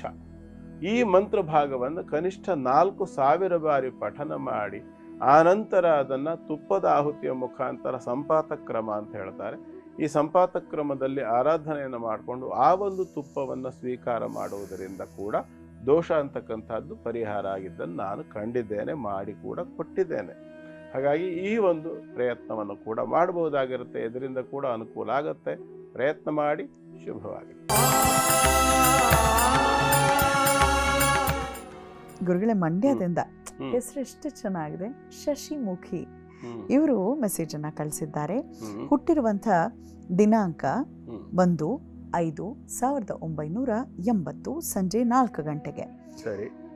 ಶಶಿಮುಖಿಯವರು ತಾಯಿ. ಅವರು ತನ್ನ ಮಗಳ ಬಗ್ಗೆ ಕೇಳಬೇಕು, ಆದ್ರೆ ಮಗಳ ಹೆಸರು, ಡೇಟ್ ಆಫ್ ಬರ್ತ್, ಟೈಮ್ ಏನು ಕೊಟ್ಟಿಲ್ಲ. ನನ್ನ ಮಗಳಿಗೆ ಎಷ್ಟು ಪ್ರಯತ್ನ ಪಟ್ಟರು ಕೂಡ ಮದ್ವೆ ಆಗ್ತಿಲ್ಲ, ಫಿಕ್ಸ್ ಆಗಿರೋ ಮದ್ವೆ ಕ್ಯಾನ್ಸಲ್ ಆಗ್ತಿದೆ, ದಯವಿಟ್ಟು ಪರಿಹಾರ ತಿಳಿಸ್ಕೊಡಿ ಯಾಕೆ ಅಂತ ಕೇಳ್ತಿದ್ದಾರೆ. ಗುರುಜಿ, ಇದು ನಿಮ್ಗೊಂದು ರೀತಿಯ ಸವಾಲಿನ ಪ್ರಶ್ನೆ ಅಲ್ವಾ? ಮಗಳದ್ದು ಡೇಟ್ ಆಫ್ ಬರ್ತ್ ಕಳಿಸ್ಬೇಕಿತ್ತು, ಆದ್ರೆ ಅಮ್ಮ ತನ್ನ ಒಂದು ಡೇಟ್ ಆಫ್ ಬರ್ತ್ ಕಳಿಸಿದ್ದಾರೆ. ಹೇಗೆ ಉತ್ತರಿಸ್ತೀರಾ? ಅದು ಜ್ಯೋತಿಷ್ಯಕ್ಕೆ ಒಂದು ಸವಾಲು ಅಂತ ತಗೊಳ್ಳೋಣ. ಬೇಕಾದ್ರೆ ಇಲ್ಲಿ ಬಹಳ ಅದ್ಭುತವಾಗಿ ಇವರು ಶಶಿಮುಖಿ ಅವರು ಕಳಿಸಿರ್ತಕ್ಕಂಥ ಡೇಟ್ ಆಫ್ ಬರ್ತ್ ಪ್ರಕಾರ ನಾವು ನೋಡೋಕೆ ಹೋದ್ರೆ ಬಹಳ ಅದ್ಭುತವಾಗಿದೆ. ಮಗಳ ಬಗ್ಗೆ ಪ್ರಶ್ನೆ ಕೇಳಿದ್ದಾರೆ. ಈ ಜಾತಕದಲ್ಲಿ ನೋಡಿದಾಗ ಇವರದ್ದು ವಿಶಾಖ ನಕ್ಷತ್ರ ಮತ್ತು ವೃಶ್ಚಿಕ ರಾಶಿ ಆಗುತ್ತೆ. ಶಶಿಮುಖಿ ಅವರೇ ನಿಮ್ಮದು ವಿಶಾಖ ನಕ್ಷತ್ರ, ವೃಶ್ಚಿಕ ರಾಶಿ, ಕನ್ಯಾ ಲಗ್ನ ಆಗುತ್ತೆ. ನಾವು ಪ್ರತಿಯೊಬ್ಬರ ಜಾತಕದಲ್ಲಿ 5ನೇ ರಾಶಿಯನ್ನು ಸಂತತಿಗೆ ಸಂಬಂಧಪಟ್ಟಿರ್ತಕ್ಕಂಥದ್ದು ಅಂತ ತಗೊಳ್ತೀವಿ. ಹಾಗೆ ತಗೊಂಡಾಗ ಇಲ್ಲಿ ಬಹಳ ವಿಚಿತ್ರ ಏನಪ್ಪ ಅಂತಂದರೆ ಮಕರ ಬರ್ತದೆ. ಮಕರ ರಾಶಿಗೆ ಮದುವೆ ಬಗ್ಗೆ ನೋಡಿದಾಗ ಮತ್ತೆ ಪುನಃ ಬುಧನಿಗೆ ಸಂಬಂಧಪಟ್ಟಂಥ ಚಂದ್ರ ಬರ್ತಾನೆ. ಇಲ್ಲಿ ತಾಯಿ ಮಗಳು ಅಂದರೆ ಇಲ್ಲಿ ತಂದೆ ಮಗ ಅಂತ ಬರುತ್ತೆ ಜ್ಯೋತಿಷ್ಶಾಸ್ತ್ರ ಪ್ರಕಾರ ಇಲ್ಲಿ. ಹಾಗಾಗಿ ಇಲ್ಲಿ ಏನಾಗಿದೆ ಅಂತಂದರೆ, ಪಂಚಮ ಸ್ಥಾನದಿಂದ ಸಪ್ತಮ ಸ್ಥಾನಾಧಿಪತಿಯಾಗಿರತಕ್ಕಂತಹ ಚಂದ್ರ ತೃತೀಯ ಭಾಗದಲ್ಲಿ ನೀಚನಾಗಿದ್ದಾನೆ. ಮಾನಸಿಕವಾಗಿ ಆಕೆಗೆ ಮದುವೆಗೆ ಸಂಪೂರ್ಣವಾದ ಸಹಕಾರ ಸಹಮತ ಇರುವ ರೀತಿಯಲ್ಲಿ ಕಾಣ್ತಾ ಇಲ್ಲ. ಜೊತೆಯಲ್ಲಿ ಪಾಪಸ್ಥಿತಿಯಲ್ಲಿರ್ತಕ್ಕಂಥ ಮಂಗಳ ಸಿಂಹದಿಂದ ನೇರ ದೃಷ್ಟಿಯನ್ನು ಚಂದ್ರನಿಗೆ ಕೊಟ್ಟಿದ್ದಾನೆ. ಶಶಿಮುಖಿಯವರೇ, ನಿಮ್ಮ ಜಾತಕದಲ್ಲಿರ್ತಕ್ಕಂಥ ಯೋಗ ಇದು. ಅರ್ಥಾತ್ ಏನಪ್ಪ ಅಂತಂದರೆ, ನಿಮ್ಮ ಮಗಳಿಗೆ ವಿವಾಹ ಪ್ರಯತ್ನಕ್ಕೆ ಕುಜ ದೋಷ ಅಂತಕ್ಕಂಥದ್ದು ಅಡ್ಡ ಬರ್ತಿದೆ ಅಂತ ನಾವಿಲ್ಲಿ ನಿಮ್ಮ ಜಾತಕದ ಪ್ರಕಾರ ನೋಡಿದಾಗ ಅನಿಸುವಂಥ ವಿಚಾರ. ಅಂದರೆ ಕುಜ ದೋಷ ಅಂತಂದರೆ ಕೆಟ್ಟ ಜನರಿಂದ ಇನ್ಫ್ಲೂಯೆನ್ಸ್ ಆಗ್ತಕ್ಕಂಥದ್ದು, ಮದುವೆ ಪ್ರಯತ್ನಗಳಿಗೆ ಭಂಗವಾಗ್ತಕ್ಕಂಥದ್ದು, ಒಂದು ಗಂಡಿನ ಕಡೆಯವರ ತಲೆಯನ್ನು ಕೆಡಿಸೋದಿರ್ಬೋದು, ಅಥವಾ ಇಲ್ಲ ಸಲ್ಲದ ಮಾತುಗಳನ್ನು ಹೇಳಿ ನಿಮ್ಮ ಮಗಳ ತಲೆಯನ್ನು ಕೆಡಿಸಿ ಮುರಿದು ಹಾಕ್ತಕ್ಕಂಥ ಒಂದು ಪರಿಸ್ಥಿತಿಯನ್ನು ತರ್ತಕ್ಕಂಥ ಲಕ್ಷಣಗಳನ್ನು ಊಹಿಸಬಹುದಾಗಿ ಕಾಣಿಸುತ್ತೆ ಜಾತಕದ ಪ್ರಕಾರ. ಹಾಗಾಗಿ ನೀಚ ಸ್ಥಿತಿಯಲ್ಲಿರ್ತಕ್ಕಂಥ ಚಂದ್ರನೂ ಹೌದು. ಒಟ್ಟಾರೆ ಈ ರೀತಿ ಸ್ಥಿತಿ ಇರೋದರಿಂದ ಸಾಧ್ಯವಾದರೆ ನಿಮ್ಮ ಮಗಳಿಗೆ ಒಂದು ಮಂಗಳ ಶಾಂತಿಯನ್ನು ಮಾಡಿಸಿ. ಮತ್ತೊಂದು ಕಲ್ಯಾಣ ದುರ್ಗಾ ಪೂಜೆ ಅಂತ ಹೇಳ್ತೇವೆ. ಸ್ವಯಂವರ ಪಾರ್ವತಿ ಅಲ್ಲ, ನೀವು ಅದನ್ನೆಲ್ಲ ಕೇಳಿರ್ಬೋದು, ಅದು ಯಾವುದೂ ಅಲ್ಲ. ಇದು ಕೇವಲ ಕಲ್ಯಾಣ ದುರ್ಗಾ ಪೂಜೆ ಮತ್ತು ಮಂಗಳ ಶಾಂತಿ. ಮಂಗಳ ಶಾಂತಿ ಮತ್ತು ಕಲ್ಯಾಣ ದುರ್ಗಾ ಪೂಜೆ ಎರಡನ್ನೂ ಕೂಡ ನಿಮ್ಮ ಮಗಳೇ ನೇರವಾಗಿ ಮಾಡಬಹುದು. ಅದಕ್ಕೆ ಯಾವುದೇ ಪುರೋಹಿತರನ್ನೆಲ್ಲ ಕರೆಸಬೇಕು, ಹೋಮ ಇನ್ನೊಂದು ಮಾಡಬೇಕು ಮತ್ತೊಂದು ಮಾಡಬೇಕು ಅಂತ ಕೂಡ ಇಲ್ಲ. ಅದಿಲ್ಲ, ನಾವು ಹೋಮ ಪೂಜೆ ಇತ್ಯಾದಿಗಳನ್ನೆಲ್ಲ ಅದನ್ನೇ ಮಾಡಿಸ್ತೇವೆ ಅಂತ ನಿಮ್ಮ ಅಭಿಪ್ರಾಯ ಇದ್ರೂ ಒಂದು ಮಂಗಳ ಶಾಂತಿ ಮತ್ತೊಂದು ಕಲ್ಯಾಣ ದುರ್ಗಾ ಪೂಜೆ ಎರಡನ್ನೂ ಮಾಡಬೇಕು. ಅದನ್ನು ಮಾಡಿದರೆ ನಿಮ್ಮ ಮಗಳಿಗೆ ವಿವಾಹ ಅಂತಕ್ಕಂಥದ್ದು ಸಿದ್ಧಿ ಆಗುತ್ತೆ. ಮತ್ತು ಈ ಒಂದು ಜಾತಕದ ಪ್ರಕಾರ ಯೋಚನೆ ಮಾಡಿದರೆ ಮಗಳೇನು ಮುದುಕೇನು ಆಗಿಲ್ಲ, ಇನ್ನೂ ಕೇವಲ ಒಂದು 20ರಿಂದ 24 ವರ್ಷ ವಯಸ್ಸಿನ ಹೆಣ್ಣುಮಗಳು ಅಂತ ಕಾಣಿಸುತ್ತೆ. ಅದಕ್ಕಿಂತ ಹೆಚ್ಚು ವಯಸ್ಸಾಗಿರ್ಲಿಕ್ಕಿಲ್ಲ ನಿಮ್ಮ ಮಗಳಿಗೆ. ಒಟ್ಟಾರೆ ಮೇಲೆ ಈ ರೀತಿಯ ಯೋಗ ಇರತಕ್ಕಂಥದ್ದಾದ್ದರಿಂದ ಜಾತಕದಲ್ಲಿ ಈ ಹೆಣ್ಣು ಮಗಳಿಗೆ ಶಾಂತಿಯನ್ನು ಮಾಡಿಕೊಳ್ಳಿ, ವಿವಾಹ ಸಿದ್ಧಿ ಆಗುತ್ತೆ, ಒಳ್ಳೆಯದಾಗುತ್ತೆ. ಶಶಿಮುಖಿಯವರೇ, ನಿಮ್ಮ ಹೆಸರಂತೆ ನಿಮ್ಮ ಮಗಳ ಬದುಕು ಕೂಡ ಬಂಗಾರವಾಗಲಿ, ಆದಷ್ಟು ಬೇಗ ಮದುವೆ ಆಗಲಿ ಅಂತ ಹಾರೈಸ್ತಾ, ವೀಕ್ಷಕರೇ ನಿಮಗೂ ಕೂಡ ಏನಾದರೂ ಪ್ರಶ್ನೆ ಇದ್ದರೆ ತಡ ಮಾಡದೆ ನಮ್ಮ ವಾಟ್ಸಪ್ ನಂಬರ್ಗೆ ಮೆಸೇಜನ್ನು ಕಳಿಸಿ. ಇಮೇಲ್ ಮೂಲಕ ಅಥವಾ ಪತ್ರದ ಮೂಲಕ ಕೂಡ ನೀವು ಬರೆದು ಕಳಿಸಬಹುದು. ಇನ್ನು ನಮ್ಮ NKR TV ಕನ್ನಡ ಯೂಟ್ಯೂಬ್ ಚಾನಲ್ನಲ್ಲಿ ಧರ್ಮಜ್ಯೋತಿ ಕಾರ್ಯಕ್ರಮ ಯಾವಾಗ ಬೇಕಾದರೂ ವೀಕ್ಷಿಸಿ, ಕಮೆಂಟ್ ಮಾಡಿ, ಇನ್ನು ಏನು ನಾವು ಹೊಸ್ತನ್ನ ನಿಮಗೆ ಕೊಡಬಹುದು ಅಂತ ಸೂಚನೆ ಕೊಡಿ ಅಂತ ಹೇಳ್ತಾ, ಗುರುಗಳೇ ಕೊನೆಯ 4 ರಾಶಿಗಳು. ಈಗ ಧನುರಾಶಿಯನ್ನು ನೋಡೋಣ. ಧನುರಾಶಿಯವರಿಗೆ ಕೂಡ ಇವತ್ತಿನ ದಿನ ಅಷ್ಟು ಉತ್ಕೃಷ್ಟವಾಗಿರ್ತಕ್ಕಂಥ ರೀತಿಯಲ್ಲಿ ಕಾಣಿಸೋದಿಲ್ಲ. ಯಾಕೆಂದರೆ ಆರಂಭಿಕದಲ್ಲಿ ನಾವು ಸಿಂಹರಾಶಿಯನ್ನು ನೋಡಿದ್ವಿ ಹಿಂದಿನ ಭಾಗದಲ್ಲಿ. ಸಿಂಹರಾಶಿಯವರ ಸ್ಥಿತಿಗಿಂತಲೂ ಸ್ವಲ್ಪ ವಿಭಿನ್ನವಾಗಿರ್ತಕ್ಕಂಥ ಸ್ಥಿತಿ ಇವತ್ತು ಧನುರಾಶಿಯವರಿಗೆ ಕಾಣಿಸುತ್ತೆ. ಕಾರಣ ಏನು ಅಂದರೆ, ಪಾಪಸ್ಥಿತಿಯಲ್ಲಿರ್ತಕ್ಕಂತಹ ಅಷ್ಟಮಾಧಿಪತಿ ಸ್ವಕ್ಷೇತ್ರಗತನಾಗಿ ಧನುರಾಶಿಯ ರಾಶ್ಯಾಧಿಪತಿಯೊಂದಿಗೆ ಇರ್ತಕ್ಕಂಥದ್ದು. ಶರೀರದಲ್ಲಿ ಒಂದು ಥರ ವಿಪರೀತವಾದ ಹಿಂಸೆ ಆಗಬಹುದು ಕೆಲವರಿಗೆ. ಮತ್ತು ತೃತೀಯದಲ್ಲಿ ರಾಹು ಇರೋದ್ರಿಂದ ಮಾನಸಿಕವಾಗಿ ಕೂಡ ತುಂಬ ತೊಂದರೆಗಳಾಗ್ತಕ್ಕಂಥ ಲಕ್ಷಣ ಕಾಣಿಸುತ್ತೆ. ಅದರಲ್ಲೂ ವಿಶೇಷವಾಗಿ ಇವತ್ತು ಧನುರಾಶಿಯ ಕೆಲವರಿಗೆ ಜೀವನವೇ ಬೇಡ, ನನಗೆ ಜುಗುಪ್ಸೆ ಬಂದ್ಬಿಟ್ಟಿದೆ ಅನ್ನೋ ಲೆವೆಲಲ್ಲಿ ಅವರಿಗೆ ಜೀವನದ ಮೇಲೆ ಒಂಥರ ಹಿಂಸೆ ಆಗ್ತಕ್ಕಂಥ, ತೊಂದರೆ ಆಗ್ತಕ್ಕಂಥ ಮಾನಸಿಕ ಸಮಸ್ಯೆಗಳು ಹೆಚ್ಚಾಗ್ತಕ್ಕಂಥ ಲಕ್ಷಣಗಳು ಎದ್ದು ಕಾಣಿಸುತ್ತೆ. ಆದರೆ ಇವತ್ತಿನ ಸಂಚಿಕೆಯಲ್ಲಿ ಆರಂಭದಲ್ಲಿ ಕ್ಷೇತ್ರ ಮಹಿಮೆ ವಿಭಾಗದಲ್ಲಿ ಒಂದು ಶ್ಲೋಕ ಹೇಳಿದ್ದೆ ನಾನು. ಯಾವುದೇ ಕಾರ್ಯವನ್ನು ಮಾಡುವಾಗ ಅವಿವೇಕದಿಂದ ತತ್ಕ್ಷಣದಲ್ಲಿ ಮನಸ್ಸಿನಲ್ಲಿ ಭಾವನೆ ಬಂತು ಅಂತ ಅಂದು ಕೂಡಲೇ ಆಚರಣೆ ಮಾಡಿದರೆ ಅದರಿಂದ ಅಪಾಯ. ಹಾಗಾಗಿ ಅಪಾಯವನ್ನು ಉಪಾಯವಾಗಿ ನಿಭಾಯಿಸಬೇಕಾದಂಥ ಅನಿವಾರ್ಯತೆ ಇವತ್ತು ಧನುರಾಶಿಯವರಿಗೆ ಕಾಣಿಸ್ತಿದೆ.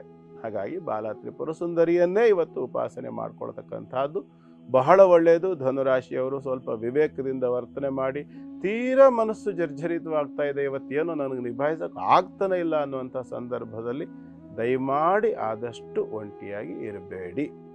ಅಂಥ ಸಂದರ್ಭಗಳಿದ್ರೆ ಹೊರಬನ್ನಿ ಅಲ್ಲಿಂದ. ಮನೆಯಲ್ಲಿ ಯಾವುದೋ ರೂಮ್ನಲ್ಲಿ ಬಾಗಲ್ ಚಿಲ್ಕ ಹಾಕೊಂಡು ಒಂದು ಕಡೆ ಗುಮ್ಮನಂಗೆ ಕೂತ್ಕೊಳ್ಳೋದೆಲ್ಲ ಬಿಟ್ಟು ಹೊರಗಡೆ ಬಂದು 4 ಜನರ ಜೊತೆಗೆ ಬೇರೀರಿ. ಮನಸ್ಸಿನಲ್ಲಿರ್ತಕ್ಕಂಥ ಭಾರ ಅಂತಕ್ಕಂಥದ್ದು ತನ್ನಿಂತಾನೇ ಹಗುರವಾಗತ್ತೆ. ಒಂಟಿತನದಿಂದ ಇದ್ದರೆ ಮತ್ತಷ್ಟು ಕೆಟ್ಟ ನಿರ್ಧಾರಗಳಿಗೆ ಮನಸ್ಸು ಪ್ರೇರಣೆ ಕೊಡ್ತಕ್ಕಂಥ ಸಾಧ್ಯತೆ ಇರುತ್ತೆ. ಆ ಕೆಲಸ ಮಾಡಬೇಡಿ, ಯೋಚನೆ ಮಾಡಿ ಎಚ್ಚರಿಕೆಯಿಂದಿರಿ. ಬಾಲ ತ್ರಿಪುರ ಸುಂದರಿಯನ್ನು ಉಪಾಸನೆ ಮಾಡಿಕೊಳ್ಳಿ. ಶುಭವಾಗಲಿ. ಮುಂದಿಂದು ಮಕರ ರಾಶಿ. ಮಕರ ರಾಶಿಯವರಿಗೆ ಇವತ್ತಿನ ದಿನ ಚೆನ್ನಾಗಿದೆ. ಕಾರಣ ಸಪ್ತಮದಲ್ಲಿರ್ತಕ್ಕಂಥ ಚಂದ್ರ ಮತ್ತು ಗುರುವಿನ ಯೋಗ ಒಳ್ಳೆಯ ಒಂದು ವ್ಯಾಪಾರ ವ್ಯವಹಾರಗಳಲ್ಲಿ ಅಭಿವೃದ್ಧಿಯನ್ನು ಕಾಣುತ್ತೆ. ಜೊತೆಯಲ್ಲಿ ವಿಶೇಷವಾಗಿ ಮದುವೆ ಮೊದಲಾದಂಥ ಪ್ರಯತ್ನಗಳಲ್ಲಿ ಕೂಡ ಒಂದು ಅದ್ಭುತವಾಗಿರ್ತಕ್ಕಂಥ ಅಭಿವೃದ್ಧಿ, ಒಳ್ಳೆಯ ಸುದ್ದಿ ಬರ್ತಕ್ಕಂಥದ್ದು, ಕಾರ್ಯಸಿದ್ಧಿ ಆಗ್ತಕ್ಕಂಥ ಲಕ್ಷಣಗಳೆಲ್ಲವೂ ಕೂಡ ಬಹಳ ಚೆನ್ನಾಗಿ ಕಾಣುತ್ತೆ. ಮಾನಸಿಕವಾಗಿರ್ತಕ್ಕಂಥ ಧೈರ್ಯ ಸ್ಥೈರ್ಯಗಳು ಕೂಡ ಹೆಚ್ಚಾಗ್ತಕ್ಕಂಥ ಅವಕಾಶ ಉಂಟು. ಕೆಲಸ ಕಾರ್ಯಗಳಲ್ಲಿ ಹೆಚ್ಚು ಉತ್ಸಾಹದಿಂದ ಪಾಲ್ಗೊಂಡು ಹೋಗಿ ಕೆಲಸವನ್ನು ಸಿದ್ಧಿ ಮಾಡಿಕೊಂಡು ಅಥವಾ ಸಕ್ಸಸ್ ಮಾಡ್ಕೊಂಡು ಬರ್ತಕ್ಕಂಥದ್ದು.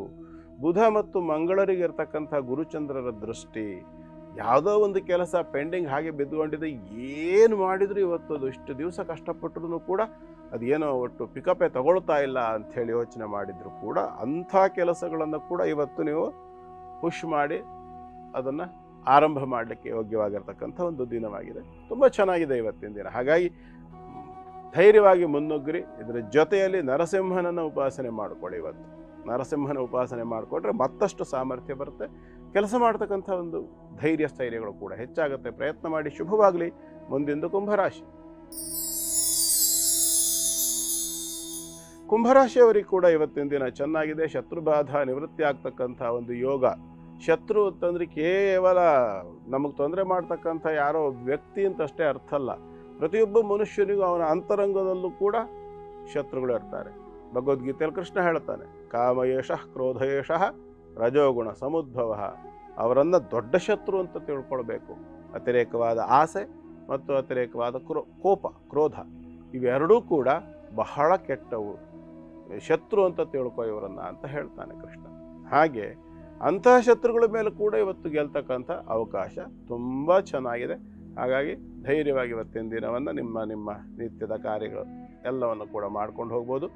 ಜೊತೆಗೆ ಕುಂಭರಾಶಿಯವರಿಗೆ ಮುಖ್ಯವಾಗಿರ್ತಕ್ಕಂಥದ್ದು 9ನೇ ರಾಶಿಯ ಸಪ್ತಮಾಧಿಪತಿ ಮತ್ತು 9ನೇ ಮನೆ ಅಧಿಪತಿ, 4ನೇ ಮನೆ ಅಧಿಪತಿ, ಹೀಗೆ ಎಲ್ಲ ಸ್ವಲ್ಪ ಬಾಧಾ ಸ್ಥಿತಿಯಲ್ಲಿರ್ತಕ್ಕಂಥದ್ದು ಕಾಣಿಸುತ್ತೆ. ಅಂದರೆ ಆರೋಗ್ಯ ಸಂಬಂಧಿತವಾದ ಸೆಕ್ಷನ್ನಲ್ಲಿರ್ತಕ್ಕಂಥವ್ರು, ವಿಶೇಷವಾಗಿ ಹೇಳಬೇಕು ಅಂದರೆ ಔಷಧೋಪಚಾರಗಳನ್ನು ಮಾಡ್ತಕ್ಕಂಥವ್ರು, ಲ್ಯಾಬ್ ಟೆಕ್ನಿಷಿಯನ್ಸ್ ಇತ್ಯಾದಿಗಳೇನಿದ್ದಾರೆ ಕೆಲವರು, ಅಂಥವರಿಗೆ ಕುಂಭರಾಶಿಯವರಿಗೆ ಇವತ್ತು ಸ್ವಲ್ಪ ತೊಂದರೆ ಆಗಬಹುದು. ಆ್ಯಸಿಡ್ಗಳ ಜೊತೆ ಕೆಲಸ ಮಾಡ್ತಕ್ಕಂಥ ಸಂದರ್ಭ ಇದ್ದವರು ಕೂಡ ಸ್ವಲ್ಪ ಎಚ್ಚರಿಕೆ ಬೇಕು ಅಂತ ಕಾಣಿಸುತ್ತೆ. ಕಾರಣ ಅದರಲ್ಲಿ ಏನೋ ದೊಡ್ಡ ಮಟ್ಟದ ಆ ರಾಸಾಯನಿಕವಾಗಿರ್ತಕ್ಕಂಥ ಕ್ರಿಯೆ ನಡೆದು ತೊಂದರೆ ಆಗ್ತಕ್ಕಂಥ ಲಕ್ಷಣ ಇದೆ. ಮುಖ, ವಿಶೇಷವಾಗಿ ಮುಖ, ಗಲ್ಲ, ಕೆನ್ನೆ, ಕಣ್ಣು ಇತ್ಯಾದಿ ಭಾಗಗಳಿಗೆ ಕೂಡ ಆ ಆ್ಯಸಿಡ್ಡಿನ ಸೋರಿಕೆ ಅಥವಾ ಇತ್ಯಾದಿಗಳಿಂದ ತೊಂದರೆ ಆಗ್ತಕ್ಕಂಥ ಲಕ್ಷಣ ಕಾಣಿಸುತ್ತೆ. ಬಹಳ ಎಚ್ಚರಿಕೆ ಬೇಕು. ಕುಂಭರಾಶಿಯವರು ಹುಷಾರಾಗಿರಿ. ಬೇರೆ ಎಲ್ಲ ರೀತಿಯ ಫಲಗಳಲ್ಲೂ ಏನು ಅಪಾಯ ಕಾಣಿಸೋದಿಲ್ಲ. ಈ ಕೆಲಸಗಳನ್ನು ಮಾಡ್ತಕ್ಕಂಥವರಿಗೆ ಮಾತ್ರ, ಅದರಲ್ಲೂ ಈ UPS, ಬ್ಯಾಟ್ರಿ ಇತ್ಯಾದಿಗಳನ್ನು ಕೆಲಸ ಮಾಡ್ತಕ್ಕಂಥವ್ರಿಗೂ ಕೂಡ ಹೆಚ್ಚು ತೊಂದರೆ ಆಗ್ತಕ್ಕಂಥ ಲಕ್ಷಣ ಕಾಣಿಸುತ್ತೆ. ಬಹಳ ಎಚ್ಚರಿಕೆಯಿಂದ ಇರ್ತಕ್ಕಂಥ ಅನಿವಾರ್ಯತೆ ಉಂಟು. ಇದರ ಜೊತೆಯಲ್ಲಿ ಇವತ್ತು ಆಪತ್ತಿನ ನಿರ್ವಹಣೆ ಮಾಡಲಿಕ್ಕೋಸ್ಕರವಾಗಿ ದುರ್ಗಾ ಪರಮೇಶ್ವರಿಯನ್ನು ಆರಾಧನೆ ಮಾಡಿಕೊಳ್ಳಿ. ಶುಭವಾಗಲಿ. ಕೊನೆಯದಾಗಿ ಮೀನರಾಶಿ. ಮೀನರಾಶಿಯವರಿಗೆ ಕೂಡ ಇವತ್ತಿನ ದಿನ ತಕ್ಕ ಮಟ್ಟಿಗೆ ಉತ್ತಮವಾಗಿರ್ತಕ್ಕಂಥದ್ದು. ಪಂಚಮ ಭಾವದಲ್ಲಿ ಇರ್ತಕ್ಕಂಥ ಗಜಕೇಸರಿ ಯೋಗ ಅಂತ ಹೇಳ್ತೀವಿ, ತುಂಬ ಚೆನ್ನಾಗಿದೆ. ಆದರೆ ತ್ರಿಕೋಣದಲ್ಲಿರ್ತಕ್ಕಂಥ ಗ್ರಹ ಸ್ಥಿತಿಯನ್ನು ನೋಡಿದಾಗ, ಶನಿ ಮಂಗಳರ ಒಂದು ಸ್ಥಿತಿಯನ್ನು ನೋಡಿದಾಗ ಹೊಟ್ಟೆಯ ವಿಚಾರದಲ್ಲಿ ಸ್ವಲ್ಪ ತೊಂದರೆ ಆಗ್ತಕ್ಕಂಥ ಲಕ್ಷಣ ಕಾಣಿಸುತ್ತೆ. ಯಾರಿಗಾದರೂ ಈ ಹಿಂದೆ ಆಪರೇಷನ್ ಇತ್ಯಾದಿಗಳು ಆಗಿದ್ದ ಪಕ್ಷದಲ್ಲಿ ಅದರಿಂದ ಸ್ವಲ್ಪ ಬೇರೆ ಥರದ ವ್ಯತಿರಿಕ್ತವಾದ ಪರಿಣಾಮಗಳು ಆಗ್ತಕ್ಕಂಥ ಲಕ್ಷಣ ಕಾಣಿಸುತ್ತೆ. ಇದೇನು ದೊಡ್ಡ ಅಪಾಯಕಾರಿಯಾದ ವಿಚಾರ ಅಲ್ಲ. ಕುಜ ಸ್ವಕ್ಷೇತ್ರಗತನಾಗಿರೋದ್ರಿಂದ ಪ್ರಾಣಹಾನಿಯೋ ಅಥವಾ ಮತ್ತೇನೋ ಅಂತಿಕವಾಗಿರ್ತಕ್ಕಂಥ ತೊಂದರೆ ಬರುತ್ತೆ ಅಂಥೇಳಿ ಭಾವಿಸೋದು ಬೇಕಾಗಿಲ್ಲ. ಸಪ್ತಮ ಮತ್ತು ಚತುರ್ಥಾಧಿಪತಿ ಆಗಿರ್ತಕ್ಕಂಥ ಬುಧ ಅಲ್ಲೇ ಇರೋದರಿಂದ ಸ್ವಲ್ಪ ವಿಶ್ರಾಂತಿಯನ್ನು ಮಾಡಿಕೊಳ್ಬೇಕು. ಶರೀರಕ್ಕೆ ತುಂಬ ಹೆಚ್ಚು ಒತ್ತಡವನ್ನು ಕೊಟ್ಟು ಕೆಲಸ ಮಾಡಿದರೆ ಪರಿಣಾಮವಾಗಿ ಈ ಪರಿಸ್ಥಿತಿ ಬಂದಿದೆ ಅಂತಕ್ಕಂಥ ಅನುಮಾನ ಬರುವ ಹಾಗಿದೆ. ಹಾಗಾಗಿ ಆ ಒಂದು ಪ್ರಯತ್ನವನ್ನು ಸರಿಯಾದ ರೀತಿಯಲ್ಲಿ ಮಾಡಿಕೊಳ್ಬೇಕಾಗತ್ತೆ. ಯಾಕೆ ಅಂತಂದರೆ ಬುಧ ಮತ್ತು ಮಂಗಳರು ನಿಮ್ಮ ಮೀನರಾಶಿಯಿಂದ 9ನೇ ರಾಶಿಯಲ್ಲಿರ್ತಕ್ಕಂಥ ಸ್ಥಿತಿ. ಅದು ಭಾಗ್ಯವನ್ನು ಉದಯ ಮಾಡ್ತಕ್ಕಂಥದ್ದು. ಗುರುಚಂದ್ರರ ದೃಷ್ಟಿ ಕೂಡ ಇದೆ. ಸ್ವಲ್ಪ ವಿಶ್ರಾಂತಿಯನ್ನು ಕೊಟ್ಟರೆ ಅಂತ ಹೇಳಾದರೆ ಮತ್ತಷ್ಟು ಚಟುವಟಿಕೆ, ಚುರುಕುತನದಿಂದ ಕೆಲಸ ಮಾಡ್ತಕ್ಕಂಥ ಸಾಮರ್ಥ್ಯ ಶರೀರಕ್ಕೆ ಬರುತ್ತೆ. ಆ ಒಂದು ಪ್ರಯತ್ನವನ್ನು ಮಾಡಿ. ಜೊತೆಯಲ್ಲಿ ಇವತ್ತು ಬಾಲಾ ತ್ರಿಪುರ ಸುಂದರಿಯ ಉಪಾಸನೆಯನ್ನು ಮೀನರಾಶಿಯವರು ಮಾಡ್ಕೊಳ್ತಕ್ಕಂಥದ್ದು ತುಂಬ ಒಳ್ಳೆಯದು. ಆ ತಾಯಿಗೆ ಒಂದು ಸಾಧ್ಯವಾದರೆ ಒಂದು ಫೋಟೋ ಇದ್ದರೆ ಅಥವಾ ಇಲ್ಲದೇ ಇದ್ದರೆ ಮನಸ್ಸಿನಲ್ಲಿ ಭಾವನೆಯನ್ನು ಇಟ್ಕೊಂಡು ಸಾಕಾಗುತ್ತೆ. ಒಂದು ತುಪ್ಪದ ದೀಪವನ್ನು ಹಚ್ಚಿ ನಮಸ್ಕಾರಾದಿಗಳನ್ನು ಮಾಡಿಕೊಂಡು ಆನಂತರ ಇವತ್ತಿನ ಕೆಲಸವನ್ನು ಮುಂದುವರಿಸ್ಕೊಳ್ಳಿ. ಕೆಲಸ ಸುಸೂತ್ರವಾಗಿ ನಡೆಯುತ್ತದೆ. ಶುಭವಾಗಿ. ಗುರುಗಳೇ, ಇವತ್ತು ತುಂಬ ಖುಷಿ ಅನಿಸಿದ್ದು ನಮಗೆ. ನಮ್ಮ ಭಾರತದ ಕಿರೀಟಕ್ಕೆ ಕರ್ಕೊಂಡು ಹೋದ್ರಿ. ಹೌದು. ಅಲ್ಲಿರುವಂತಹ ಒಂದು ಭವ್ಯವಾದ ಸನ್ನಿಧಾನದ ಬಗ್ಗೆ ಎಷ್ಟು ಸೊಗಸಾಗಿ ತಿಳಿಸ್ಕೊಟ್ರಿ. ಸಮಸ್ತ ವೀಕ್ಷಕರ ಪರವಾಗಿ ಧನ್ಯವಾದಗಳು ಗುರುಗಳೇ. ಸರ್ವೇ ಜನ ಸುಖಿನೋ ಭವಂತು, ಸಮಸ್ತ ಸನ್ಮಂಗಲಾನಿ ಭವಂತು. ಭಗವಂತನ ಅನುಗ್ರಹ ಎಲ್ಲರ ಮೇಲೂ ಇರಲಿ, ಎಲ್ಲರಿಗೂ ಶುಭವಾಗಲಿ. ನಮಸ್ಕಾರ. ವೀಕ್ಷಕರೇ, ಹೊರಡೋ ಸಮಯ ಆಗ್ತದೆ. ಮತ್ತೆ ಸಿಗೋಣ ನಾಳೆ ಬುಧವಾರ. ಏನು ವಿಶೇಷವಾದ ವಿಚಾರ ಗುರುಗಳು ಹೇಳಿದ್ದಾರೆ ತಿಳಿಯೋಣ. ಈಗ ಸದ್ಯಕ್ಕೆ ಹೋಗಿ ಬರ್ತೀವಿ. ನಮಸ್ಕಾರ.